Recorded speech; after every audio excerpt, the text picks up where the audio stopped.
सुबह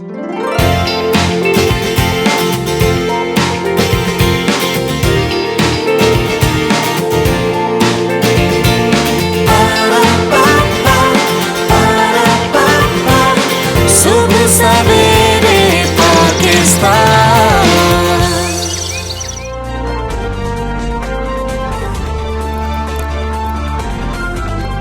बिस्मिल्लाहिर्रहमानिर्रहीम। अस्सलामुअलैकुम। मैं फरा और मैं हमजा। खुशामदीद आप सबको सुबह सवेरे पाकिस्तान में। आज हमजा ने हमारे साथ शेयर करनी है कोई बड़ी ज़बरदस्त इन्फॉर्मेशन जो सारे पेरेंट्स को बड़ा काम आएगी। ये हम सारे जो है ना ये गलती करते हैं और ये ऑस्ट्रेलियन फेडरल पुलिस ने जो है इस चीज़ को समझा है और उन्होंने पेरेंट्स के साथ शेयर किया है, उनको तंबीह की है, उनको वार्न किया है कि अपने बच्चों की जो तस्वीरें हैं सोशल मीडिया पर वो यूनिफॉर्म के साथ ना लगाया करें। हम स्कूल छोड़ने के लिए जा रहे हैं ये ना लगाया करें, फिर वो बच्चे किस स्कूल में पढ़ रहे हैं ये बात ना लिखा करें, उनकी लोकेशंस जो हैं वो शेयर ना किया करें। फिर स्कूल्स को भी तंबीह की है कि आप बच्चों के स्कूल यूनिफॉर्म में सोशल मीडिया पे तस्वीर इस तरह जारी ना करें कि क्रिमिनल्स को पता लग सके और वो कोई ऐसा मिसकंडक्ट कर सके, इस तरह की कोई क्रिमिनल एक्टिविटी हो। पाकिस्तान में ऐसा ही है, हम तो कौन खा रहे होते हैं ना, कुल्फी खा रहे हैं, हमारा बच्चा कुल्फी खा रहा है, ये भी सोशल मीडिया पे दिखाता है। अच्छा, और ऊपर से चलें वहाँ के लिए बात बिल्कुल सही है, लेकिन ये जो अगवा बराए तावान वगैरह वाले वाक़यात होते हैं ना, उसमें ये वो ऐसे ही अंदाजा लगाते हैं कि कौन सा टाइम, कौन सा मूवमेंट, कहाँ पर कितना पैसा होगा, कि क्या स्टेटस होगा, किस तरह के हालात होंगे, गाड़ी कौन सी है वगैरह वगैरह टाइप की बच्चा घर से किस वक्त निकलता है, किस वक्त वापस पहुंचता है, ये सब कुछ ऐसा। लेकिन on a light note Hamza, मुझे तो ये नहीं समझ आती है हमारे यहाँ एक तो नज़रियोलॉजी, ये मैं आइडियोलॉजी वाली नज़रियोलॉजी की बात नहीं करी थी, जो नज़र लगने का जो कॉन्सेप्ट है ना वो इतना ज़्यादा है। इसके बावजूद मुझे हैरत होती है उन पेरेंट्स पे जो लिख देते हैं बच्चे की एक बड़ी प्यारी सी तस्वीर लगाई होती है, साथ ही कह दें माशाल्लाह। तो मतलब आप ऐसी तस्वीरें ना शेयर करें जिनकी ज़रूरत नहीं है। अपने बारे में वो पर्सनल इन्फॉर्मेशन जिसको शेयर किए बगैर गुजारा हो सकता है, अपने बारे में भी हमजा मुझे लगता है कि वो पर्सनल इन्फॉर्मेशन शेयर नहीं करनी चाहिए, क्योंकि कोई आपको मॉनिटर कर रहा है, आपको देख रहा है, आपको फॉलो कर रहा है, आपको इस बात का इल्म नहीं है, लेकिन वो बंदा जब आपकी पूरी रैकी कर लेगा ना तो वो कुछ भी कर सकता है। पाकिस्तान में भी हमें इस बात का ख्याल रखना चाहिए। ऑस्ट्रेलियन फेडरल पुलिस ने जो बात पेरेंट्स को बताइए हमें अपनी ज़िंदगियों में इंप्लीमेंट करनी चाहिए। अपनी बच्चों की इन्फॉर्मेशन इस तरह ना बाहर दें। पाकिस्तान में बच्चे वैसे भी महफूज नहीं है। आइडेंटिटी थेफ्ट भी होता है। जैसे मेरे कुछ ऐसे पेजेस थे जहाँ पर ऑफिशियल पिक्चर्स लगती थी, वहाँ से लोगों ने उठा के उनको अपनी उस पर लगा के उन्होंने आईडीज क्रिएट की हुई हैं। और अब अगर मैं बताने की कोशिश करती हूँ ना कि मैं फरा हूँ, तो एक्चुअली वो फेसबुक पर ये लोग मानते नहीं, वो कहते नहीं वो फरा है। तो ये भी एक बहुत बड़ा जो है ना क्राइसिस हो जाता है। आप इन्हें अपनी गैर ज़रूरी तस्वीर ना लगाएं जिससे आपके बारे में इन्फॉर्मेशन भी मिले और लोग उसे मिसयूज़ भी करें। सबसे पहले ना कराची वालों की बात कर लेते हैं। बड़ी उम्मीद थी इस मंसूबे से, समुंदर किनारे बैठे हुए हैं, पानी को तरस रहे थे, लेकिन मज़ीद तरसना होगा। ये मंसूबा जो K4 है ये अभी भी मुकम्मल नहीं हो रहा, 2023 में जाके ये मुकम्मल हो जाएगा। और शैतान की आंती बनता जा रहा है मंसूबा। यानी इस पे आप देखें तो तकरीबन 2 हुकूमतें तो ऐसी हैं जो कि तब्दीली हो चुकी है और इस मंसूबे के बारे में ये कहा जा रहा है बस अब आया तब आया जब आया, लेकिन वो अब तब जब जब ख़त्म नहीं हो रहा। अब जो डेट उसके बारे में कही जा रही है कि वो 2023 तक गया है। प्रोजेक्ट पर इस साल नवंबर तक काम शुरू होने का इम्कान है। वजारत पानी और बिजली ने मंसूबे की टाइम लाइन वजारत मनसूबाबंदी और खुसूसी इक़दामात को इरसाल कर दी है। दस्तावेज में कहा गया है कि मंसूबा एक्निक की मंजूरी के बाद ही शुरू किया जा सके। बिल्कुल ऐसा ही है। और एक्निक की मंजूरी के 3 माह बाद अप्रैल तक कंसल्टेंट अपॉइंट किए जा सकेंगे। उसके बाद कंसल्टेंट जो है जुलाई 2021 तक मंसूबे के डिज़ाइन, PC1 और बिडिंग डॉक्यूमेंट जमा कराएगा और वापडा को जुलाई 2023 तक 20 माह में मंसूबे का सिविल वर्क जो है वो मुकम्मल करना होगा। सिविल वर्क की बात हो रही है। हाँ, और उसके बाद K4 मंसूबे को पहले ही तकरीबन 18 बरस 18 ईयर्स की ताखीर हो चुकी है। अगर ये होता तो इसका शनाख्ती कार्ड बन जाता, तब से मुकम्मल हो गया होता, बालिग हो गया होता, जवान हो गया होता। बिल्कुल सही। और मंसूबे का सिविल वर्क जो है ये भी अगस्त 2018 से तातुल का शिकार है। वैसे क्या बात है। पहले मरहले की खैर ये हम अपनी बेबसी पे हंस रहे हैं, मुस्कुरा रहे हैं कि हम कुछ नहीं कर सकते और सिर्फ दावे जो हैं हमसे कर दिए जाते हैं और हम हर बार उन दावों पर वोट भी करते हैं। Unfortunate, very unfortunate. बिल्कुल ऐसी है। और पहले मरहले की तकमील से कराची को यौमिया इजाफी 260 मिलियन गैलन पानी जो है वो मिल सकेगा। हाँ, लेकिन पहला मरला मुकम्मल होगा तब ना। ये पानी वो है जिसकी बहुत ज़्यादा ज़रूरत है। अगर आपको इल्म हो, टैंकर माफिया और वहाँ पर गंदा पानी सेवरेज मिला हुआ पानी का बिल्कुल ही ना आना, ये वो गंभीर मसाइल है जिनका कराची के रहने वाले मुसलसल सामना कर रहे हैं। और पाकिस्तान तहरीक इंसाफ की हुकूमत ने वोट भी दरअसल इसी मैंडेट पे लिया था, जिसमें से एक बहुत बड़ा मसला पानी का था कि पानी का मसला जो है वो हल किया जाएगा। इस हवाले से अब बात करते हैं। साबिक नाज़िम कराची कमाल साहब हमारे साथ हैं।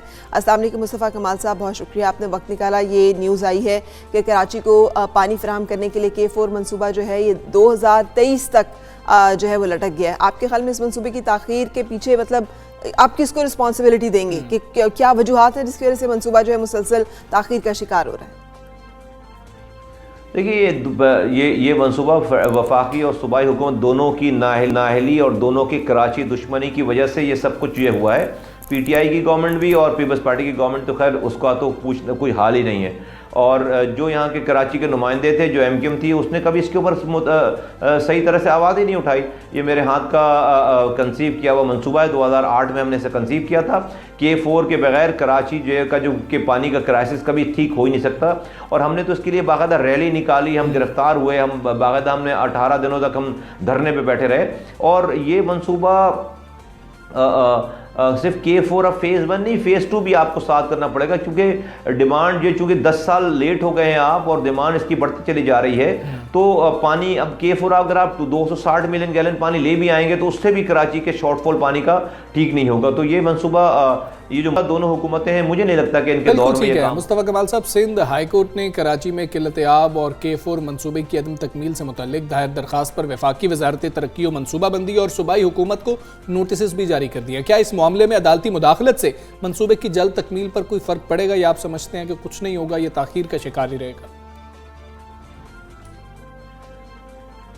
ये तो वक्त ही बताएगा। मुझे नहीं पता कि अदालत इस पर क्या फैसला करवाती है। भाई अगर अदालत फैसला कर भी देगी और करने वाले विलिंग नहीं है तो अदालत खड़े होकर तो नहीं काम करा सकती। बेसिकली तो विल की ज़रूरत है। कराची को लोगों ने सिर्फ दूध देने वाली गाय समझ रखी है, बस यहाँ से सारा रेवेन्यू निकाल कर ले जाते हैं। कराची को पानी देने के लिए तैयार नहीं है, कराची को सही गिनने के लिए तैयार नहीं है। तो मैं समझता हूँ कि ये कराची के साथ दुश्मनी नहीं, पूरे पाकिस्तान के साथ दुश्मनी है।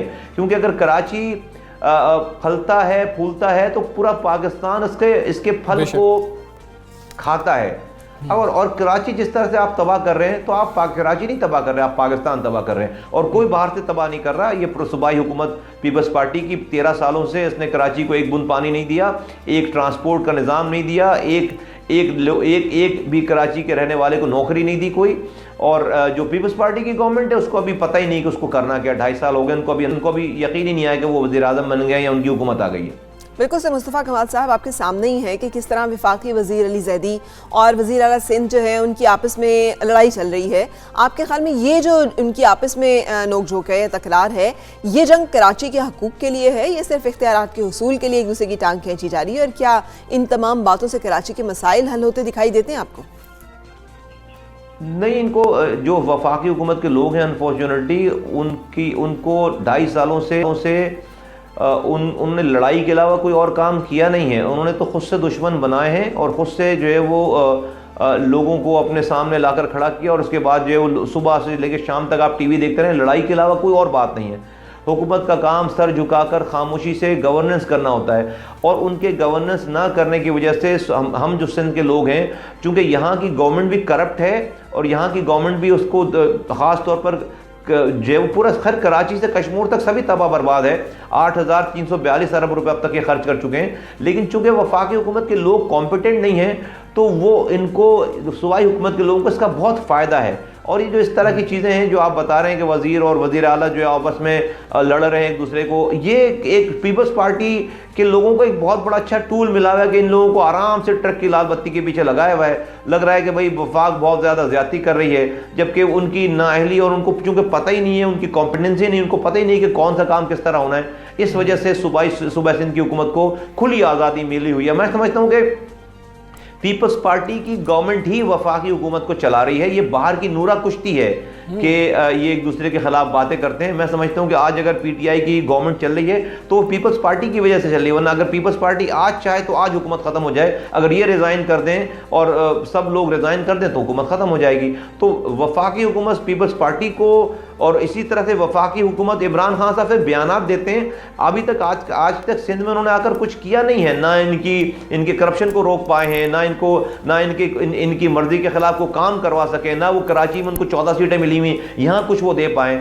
तो उनको भी आई थिंक वो कंफर्टेबल है कि इसी तरह से बस चलती रहे, एक दूसरे से लड़ाई चलती रहे और टाइम गुजर जाए। पाक सरजमीन पार्टी समझती है कि उसके पास कराची के मसाइल का हल है, तो अगर आपको मेयरशिप मिल भी गई तो आपकी पार्टी क्या कर लेगी? सिंध और वफाक से आप सपोर्ट कैसे हासिल करेंगे? ये जो मुसलसल लड़ाई चल रही है इसके बीच में आप भी क्या एक पार्टी बन जाएंगे? और जब वफाक के कराची के नाज़िम थे पहले, उस वक्त तो आपको सूबाई और वफाकी दोनों हुकूमतों की सपोर्ट हासिल थी, तो हालात मुख्तलिफ थे। अब वो हालात हासिल होंगे जो भी मेयर बनेगा उसको? देखिए, ये भी एक बड़ी मिथ है, इसके ऊपर कभी और बात करें कि हमें कौन सी हुकूमत की सपोर्ट हासिल थी। लेकिन आपके पहले हिस्से का जवाब अभी दे देते हैं। सपोर्ट तो अगर मैं कहता हूँ कि ये जो इनका एमक्यूएम का मेयर गुजरा है ना, इसको आप जो है वो अमेरिका की सपोर्ट भी दिलवा दो या इसको लंदन का मेयर जाके बनवा दो, लंदन के मेयर के अख्तियार दे दो, ये लंदन को भी लियारी बना देगा 6 महीने में। इतने बदकार लोग हैं। मसला इख्तियार का नहीं, मसला किरदार का है। हमारा किरदार था तो हमने अपने पैसे के जो पैसे थे उसको वो पैसे सिटी गवर्नमेंट के लिए हमने पैसे अर्न भी किए और उन पैसों को फिर हमने यूटिलाइज किया, उसमें से हराम नहीं कमाया, इसलिए शहर में काम हुआ। और हम रातों को जागते थे, ये कोकेन पार्टी करते हैं रातों में, मैं रातों को रोडों पर जागता था, ये फ़र्क है। दूसरी बात ये है कि हम क्या करेंगे, आज पीएसपी को अगर शहर मिले 2 काम करेंगे। एक तो है शॉर्ट टर्म स्ट्रेटजी और एक है long term strategy. Short term strategy ये है कि इसी पैसे में शहर की मेंटेनेंस हो सकती है। मेंटेनेंस की मैं बात, इसी पैसे में शहर साफ हो सकता है, शहर में छोटे मोटे काम हो सकते हैं, शहर में रिपेयर मेंटेनेंस का काम हो सकता है, शहर के इंफ्रास्ट्रक्चर को चलाया जा सकता है इसी पैसे में। जो नए इंफ्रास्ट्रक्चरों के लिए स्ट्रक्चर के लिए और नई चीज़ों के लिए, उसके लिए फिर हम जब अपने पैसों को ईमानदारी से खर्च करेंगे तो हम सूबाई हुकूमत से इख्तियार के लिए लड़ाई करेंगे। पहले बात करेंगे, बात नहीं अगर मानेंगे तो हम शहरियों को लेकर उनसे हम अपना हक मांगेंगे, लड़ाई करेंगे। लेकिन लड़ाई वही कर सकता है, कामयाब वही हो सकता है जो किरदार में खुद चोर ना हो। अगर आप खुद चोरी करेंगे तो आपको कोई अख्तियार नहीं देगा। पुराने लोगों का, एमक्यूएम के मेयर्स का और उनके लोगों का मसला यही रहा है कि वो खुद बदकिरदार लोग थे, वो अख्तियार मांगते थे, कोई इनको अख्तियार देता नहीं था और वो सीरियस भी नहीं थे अख्तियार मांगने में। हम पहले अपना काम करेंगे इसी पैसे में, जो आज पैसे हैं, जो एडमिनिस्ट्रेशन है उसकी मेंटेनेंस ठीक करेंगे और फिर हम मजीद शहर में मजीद अख्तियारात आने चाहिए और मजीद डिपार्टमेंट और अख्तियारात के लिए हम जद्दोजहद बिल्कुल ठीक है। मौजूदा हालात की बात कर लेते हैं कि जब हुकूमत किसी और के पास है, मेयरशिप के लिए उम्मीदवार कोई और है, कराची के मसाइल के हल का आपके ख्याल में अभी क्या रास्ता मौजूद है? क्योंकि कराची की तरक्की तो सियासत की नजर हो ही चुकी है। पहले पीपल्स पार्टी और एमक्यूएम लड़ा करते थे, या पीपल्स पार्टी और तहरीक इंसाफ जो है वो एक दूसरे से लड़ रहे हैं। आपकी पार्टी के पास ऐसा कौन सा काबिल अमल मंसूबा मौजूद है जो अभी से ये लोग भी फॉलो कर सकते हैं? कराची के लोगों के पास पीएसपी के अलावा कराची को सही करने का कोई दूसरा ऑप्शन नहीं है। मैं बिल्कुल बिला झिझक ये बात कहता हूँ, आपको अच्छी लगे आपको बुरी लगे, अगर आपको मसाइल अपने हल कराने हैं, हमारे पास ही अल्लाह ताला ने वो तजुर्बा दिया है, हमसे ही ये शहर बनवाया है, हमारे पास ही अल्लाह ताला ने ये किरदार दिया है कि हमने अपने किरदार से हमने हराम नहीं कमाया, हमने शहर को लूटा नहीं है और हमारे किए हुए काम की लेगेसी आज तक लोग याद रखते हैं। हम ही इंशाअल्लाह ताला इस शहर को दोबारा बनाएंगे। लोग हमारे साथ खड़े हो गए हैं। जब वक्त जैसी अल्लाह ताला ने हमें ये मौका, हम इस शहर को बल्कि इस पूरे सूबे को इंशाअल्लाह ताला बनाने की ताकत रखते हैं। ठीक है। पीएसपी सरबराह मुस्तफ़ा कमाल साहब सुबह सवेरे पाकिस्तान से बात कर रहे थे, बहुत शुक्रिया। सुबह सवेरे पाकिस्तान, सुबह सवेरे पाकिस्तान। एक और बड़ा अहम मामला जो कल हम सबके सामने आया, भारतीय यौम जमहूरिया था। इस मौके पर सिख किसानों ने मोदी सरकार को तो बिल्कुल हिला के रख दिया। ये किसानों की पावर है, उन्होंने दिखा दिया मोदी सरकार को। और क्या डिटर्मिनेशन है। ट्रैक्टर्स के साथ तो लाल किले में दाखिल होकर भारतीय तिरंगा गिराकर किसानों ने अपना झंडा लहरा दिया। पुलिस से झड़पों में एक किसान जिंदगी की बाजी हार गया। भारतीय यौम जमहूरिया के मौके पर किसानों ने दारुल हुकूमत नई दिल्ली में दाखिल होने के लिए तमाम रुकावटों को तोड़ डाला। बिल्कुल ऐसे ही दारुल हुकूमत में दाखिले के मौके पर गाजीपुर बॉर्डर पर पुलिस ने किसानों पर लाठीचार्ज किया और आंसू गैस के गोले भी दागे। ताहम पुलिस किसानों की हिम्मत तोड़ने में बिल्कुल नाकाम रही। आप देख सकते हैं कि किस तरीके से वो ट्रैक्टर लेकर आए और फिर पुलिस वहां से भाग रही थी। और मोदी सरकार को अभी तक होश क्यों नहीं आ रहा, होश के नाखून वो क्यों नहीं ले रही है? क्या ये उनके अपने लोग हैं? आप अपने लोगों के साथ ये कर रहे हैं, आप कश्मीरियों के साथ क्या करते होंगे? बिल्कुल सही। मानते तो बकौल उनके, मानते तो वो कश्मीर को भी अपना ही है ना। हाँ। उनका जो हक है या उनका जो क्लेम है बकौल उनके, अब वो तो यही है कि हमारे ये और बात है कि उन्होंने कन्फेस किया हुआ अक़वाम मुत्तहिदा में जाके कि जी ये डिस्प्यूटेड मामला है और इसका हल जो है ये हम निकालेंगे उनकी राय के मुताबिक और उनकी राय का एहतराम किया जाएगा, जो अब वो देने के लिए तैयार नहीं है। मगर ये तो एक अप्रोच है, ये चेहरा है सेकुलर, नाम नेहाद सेकुलर जमहूरियत का, भारत का, जिसकी हिंदुत्व अप्रोच जो है वो खुल के सामने आ गई है। भारत में रहने वाले मुसलमान हो या सिख, कोई भी अक़लियत जो है वो महफूज नहीं है। इसी हवाले से बात कर लेते हैं। खालिस्तान तहरीक नुमा और सिख जो है पार्लियामेंट के मेंबर हैं जोगा सिंह साहब हमारे साथ मौजूद हैं। जोगा सिंह साहब, बहुत शुक्रिया, आपने सुबह सवेरे पाकिस्तान को वक्त दिया। ये कहिएगा कि आखिर मसला क्या है? ये सिख किसान क्या भारतीय शहरी नहीं है? मसला हुआ क्या कि इतना ज़्यादा बढ़ गया कि सिख किसान और कोई ऑप्शन ही नहीं रह गया, उनको ये करना पड़ गया? जी ये ਜਿਹੜਾ ਮਸਲਾ ਜੀ ਹੈ ਹਿੰਦੁਸਤਾਨ ਦੇ ਸਾਰੇ ਕਿਸਾਨਾਂ ਦਾ, ਤਾਂ ਪੰਜਾਬ ਦੀ ਕਿਉਂਕਿ ਜਿਹੜੀ ਇਕਨੋਮੀ ਆ ਉਹ ਜ਼ਿਆਦਾਤਰ ਖੇਤੀਬਾੜੀ ਦੇ ਨਾਲ, ਕਿਸਾਨੀ ਦੇ ਨਾਲ ਸੰਬੰਧਿਤ, ਇਸ ਲਈ ਇਹਦਾ ਸਭ ਤੋਂ ਜ਼ਿਆਦਾ ਇਫੈਕਟ ਪੰਜਾਬੀਆਂ ਤੇ ਪੰਜਾਬ ਵਿੱਚ ਹੋਇਆ, ਜਿੱਥੇ ਬਹੁਤ ਗਿਣਤੀ ਸਿੱਖਾਂ ਤੇ ਹੋਇਆ। ਤੇ ਪਿਛਲੇ ਕਾਫੀ ਸਾਲਾਂ ਤੋਂ ਉੱਥੇ ਲੋਕ ਸੁਈਸਾਈਡਸ ਕਮਿਟ ਕਰ ਰਹੇ ਆ ਕਿਉਂਕਿ ਖੇਤੀਬਾੜੀ 'ਚੋਂ ਇੰਨੀ ਆਮਦਨੀ ਨਹੀਂ ਹੋ ਰਹੀ, ਤੋ ਉਹਨਾਂ ਦਾ ਗੁਜ਼ਾਰਾ ਨਹੀਂ ਹੋ ਰਿਹਾ। ਸੋ ਹਰ ਸਾਲ ਸੈਂਕੜੇ ਲੋਕ ਆਤਮ ਹੱਤਿਆ ਕਰ ਲੈਂਦੇ ਆ। ਤੋ ਇਸ ਕਰਕੇ ਸਾਰੇ ਦਿੱਲੀ ਜਾ ਕੇ ਬੈਠੇ ਆ ਵੀ ਇੱਥੇ ਵੀ ਜੇ ਕਾਨੂੰਨ ਪਾਸ ਹੋ ਗਏ ਫਿਰ ਵੀ ਉਹਨਾਂ ਦੀ ਸਲੋ ਡੈਥ ਹੀ ਆ। ਸੋ ਉਹਨਾਂ ਦੇ ਕੋਲ ਹੁਣ ਕੋਈ ਚੋਇਸ ਹੈ ਨਹੀਂ ਅਦਰ ਦੈਨ ਐਜੀਟੇਸ਼ਨ ਤੋਂ ਬਿਨਾਂ। ਤੋ ਇਹਦੇ ਵਿੱਚ ਇਕੱਲੇ ਸਿੱਖ ਜਾਂ ਪੰਜਾਬੀ ਨਹੀਂ, ਇਹਦੇ ਵਿੱਚ ਹਿੰਦੁਸਤਾਨ ਦੇ ਵੱਖ-ਵੱਖ ਜਿਹੜੇ ਇਲਾਕੇ ਆ, ਜਿੱਦਾਂ ਗੁਜਰਾਤ ਆ, ਯੂਪੀ ਆ, ਹੋਰ ਸਾਰੇ ਸੂਬਿਆਂ ਦੇ ਜਿਹੜੇ ਕਿਸਾਨ ਆ ਇਹਦੇ ਵਿੱਚ शामिल है। बिल्कुल सही। तो इससे आगे क्या आप सोच रहे हैं और क्या बुनियादी आपके मुतालबात क्या हैं जो कि आपने रखे हैं हुकूमत की तरफ सामने, और हुकूमत की तरफ से उस मुतालबात पे क्या रद्द अमल आया है और आगे आप क्या सोच रहे हैं कि अब क्या आपकी हिकमत अमली होगी? ओके जी, जिस तरह ਤੁਹਾਨੂੰ ਪਤਾ ਹੈ ਕਿ ਪਿਛਲੇ 6 ਮਹੀਨੇ ਤੋਂ ਐਜੀਟੇਸ਼ਨ ਚੱਲ ਰਹੀ ਤੇ 2 ਮਹੀਨੇ ਤੋਂ ਕਿਸਾਨ ਜਾ ਕੇ ਦਿੱਲੀ ਬਾਰਡਰ ਤੇ ਠੰਡ ਵਿੱਚ ਬੈਠੇ ਆ, ਜਿੱਥੇ 150 ਤੋਂ ਉੱਪਰ ਲੋਕ ਹੁਣ ਤੱਕ ਮਾਰੇ ਜਾ ਚੁੱਕੇ ਆ ਤੇ 11 rounds of talks with government ਹੋ ਚੁੱਕੇ ਆ, ਤਾਂ ਕੋਈ ਉਹਦਾ ਸਿੱਟਾ ਨਹੀਂ ਨਿਕਲਿਆ। ਗਵਰਨਮੈਂਟ ਜਿਹੜੇ ਕਾਨੂੰਨ ਆ ਵਾਪਸ ਲੈਣ ਨੂੰ ਤਿਆਰ ਨਹੀਂ ਹੈ। ਤਾਂ ਜਿਹੜੇ ਕਿਸਾਨ ਆ ਉਹ ਕਹਿੰਦੇ ਜਿੰਨਾ ਚਿਰ ਇਹ ਕਾਨੂੰਨ ਵਾਪਸ ਨਹੀਂ ਲੈਣੇ ਤਾਂ ਅਸੀਂ ਵਾਪਸ ਨਹੀਂ ਜਾਣਾ। ਤੇ ਹੁਣ ਤਾਂ ਡੈਡਲੌਕ ਹੈ। ਤਾਂ ਅਸੀਂ ਉਮੀਦ ਕਰਦੇ ਹਾਂ ਕਿ ਆਉਣ ਵਾਲੇ ਦਿਨਾਂ ਦੇ ਵਿੱਚ ਇਹਦਾ ਕੋਈ ਵਧੀਆ ਹੱਲ ਨਿਕਲ ਸਕੇ, ਇਹਦਾ ਕੋਈ ਵਧੀਆ ਸੋਲੂਸ਼ਨ ਨਿਕਲ ਸਕੇ। ਜਸਟ ਫॉर ਯੂਅਰ ਇਨਫੋਰਮੇਸ਼ਨ, ਜਿਹੜੇ ਕਾਨੂੰਨ ਕਿਸਾਨ ਰੱਦ ਕਰਾਉਣ ਦੀ ਕੋਸ਼ਿਸ਼ ਕਰ ਰਹੇ ਆ, ਇਹ ਕਾਨੂੰਨ ਕਿਸਾਨਾਂ ਨੂੰ ਮਿਲ ਵੀ ਜਾਣ ਫਿਰ ਵੀ ਪੰਜਾਬ ਦੇ ਜਾਂ ਕਿਸਾਨਾਂ ਦੇ ਮਸਲੇ ਹੱਲ ਨਹੀਂ ਹੋਣੇ ਜਿੰਨਾ ਚਿਰ ਉੱਥੇ ਦੇ ਲੋਕਾਂ ਨੂੰ ਆਪਣੇ ਮੁਤਾਬਕ ਪੂਰੀ ਆਜ਼ਾਦੀ ਨਹੀਂ ਹੈ, ਤਾਂ ਜਾਂ ਸੂਬਿਆਂ ਨੂੰ ਪੂਰੀ ਆਜ਼ਾਦੀ ਨਹੀਂ ਹੈ, ਉਹਨਾਂ ਚਿਰ ਇਹ ਮਸਲੇ ਹੱਲ ਨਹੀਂ ਹੋਣੇ। ਬਿਲਕੁਲ। ਤੇ ਹੁਣ ਸੈਂਟਰ ਸਰਕਾਰ ਤਾਂ ਕੁਛ ਤਾਕਤਵਰ ਜਿਹੜੇ ਘਰਾਣੇ ਆ ਫਾਈਨੈਂਸ਼ੀਅਲ ਤੌਰ ਤੇ ਸਟਰੋਂਗ ਆ, ਉਹਨਾਂ ਤੋਂ ਮਦਦ ਲੈ ਕੇ ਇਲੈਕਸ਼ਨਾਂ ਲੜਦੀ ਆ, ਉਹਨਾਂ ਦੀ ਫੇਵਰ ਕਰ ਰਹੀ ਆ। ਜਿਹੜਾ ਇਹਦਾ ਫਾਇਦਾ ਸਾਰਾ ਉਹਨਾਂ ਕੁਝ ਫੈਮਲੀਆਂ ਨੂੰ, ਕੁਝ ਘਰਾਣਿਆਂ ਨੂੰ ਜਾਣਾ, ਤਾਂ ਜਿਹੜੇ ਕਿਸਾਨ ਆ ਹੋਰ ਹੋ ਜਾਣਗੇ।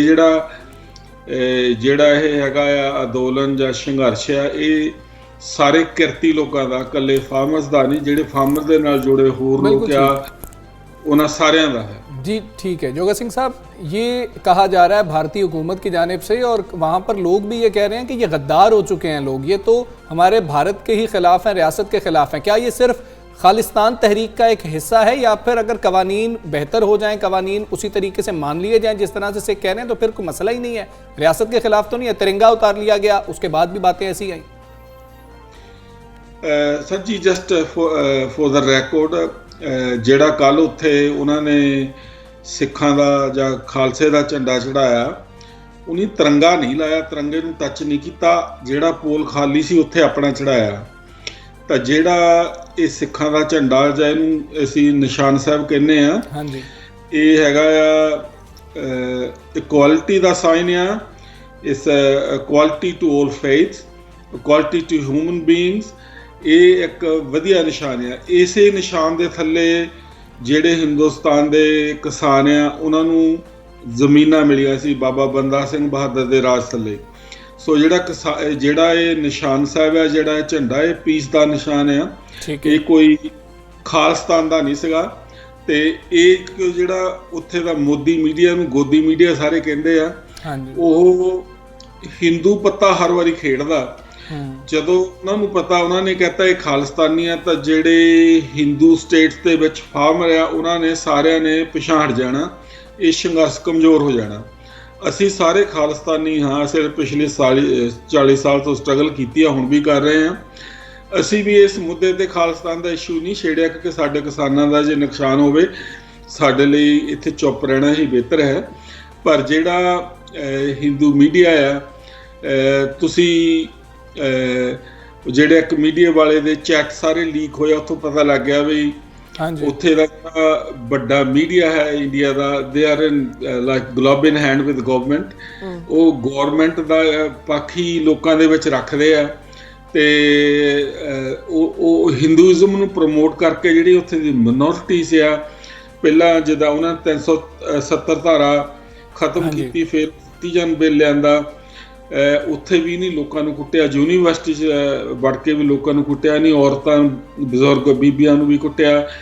ਇਸੇ ਤਰ੍ਹਾਂ ਜਦੋਂ ਇਹ ਹਿੰਦੂ ਪੱਤਾ ਖੇਡਦੇ ਆ, ਉਦੋਂ ਉਹ ਜਿਹੜੀ ਮਿਨੋਰਟੀਜ਼ ਆ ਉਹਨਾਂ ਦੇ ਖਿਲਾਫ ਲੋਕਾਂ ਨੂੰ ਕਰ ਦਿੰਦਾ। ਤੇ ਇਹਦੇ ਵਿੱਚ ਉਹਨਾਂ ਦੀ ਮਦਦ ਮੀਡੀਆ ਕਰਦਾ, ਜਿਹੜਾ ਕਿ एक चैनल वाले दे जेड़े बिल्कुल ठीक है, हिंदू पत्ता हिंदू कार्ड खेला जाता है। बहुत शुक्रिया साहब, हमारे साथ मौजूद है। खालिस्तान तहरीक के जो हैं ये रहनुमा हैं और अपने लोगों के लिए ज़मीन इतनी तंग कर दी कि वो कह रहे हैं खालिस्तान तहरीक की हम क्या बात करें, हमारे लोगों को तो बुनियादी हुकूक वहाँ पर नहीं मिल रहे। हाँ, वो कह रहे हैं हम तो किसानों के हकूक की बात कर रहे हैं जो कि उस मुल्क के शहरी हैं। और अगर हम कहते हैं ना सेकुलर जमहूरियत का दावा है भारत का, जिसका मतलब है कि वो मज़हब की डिवाइड पर यकीन नहीं रखता।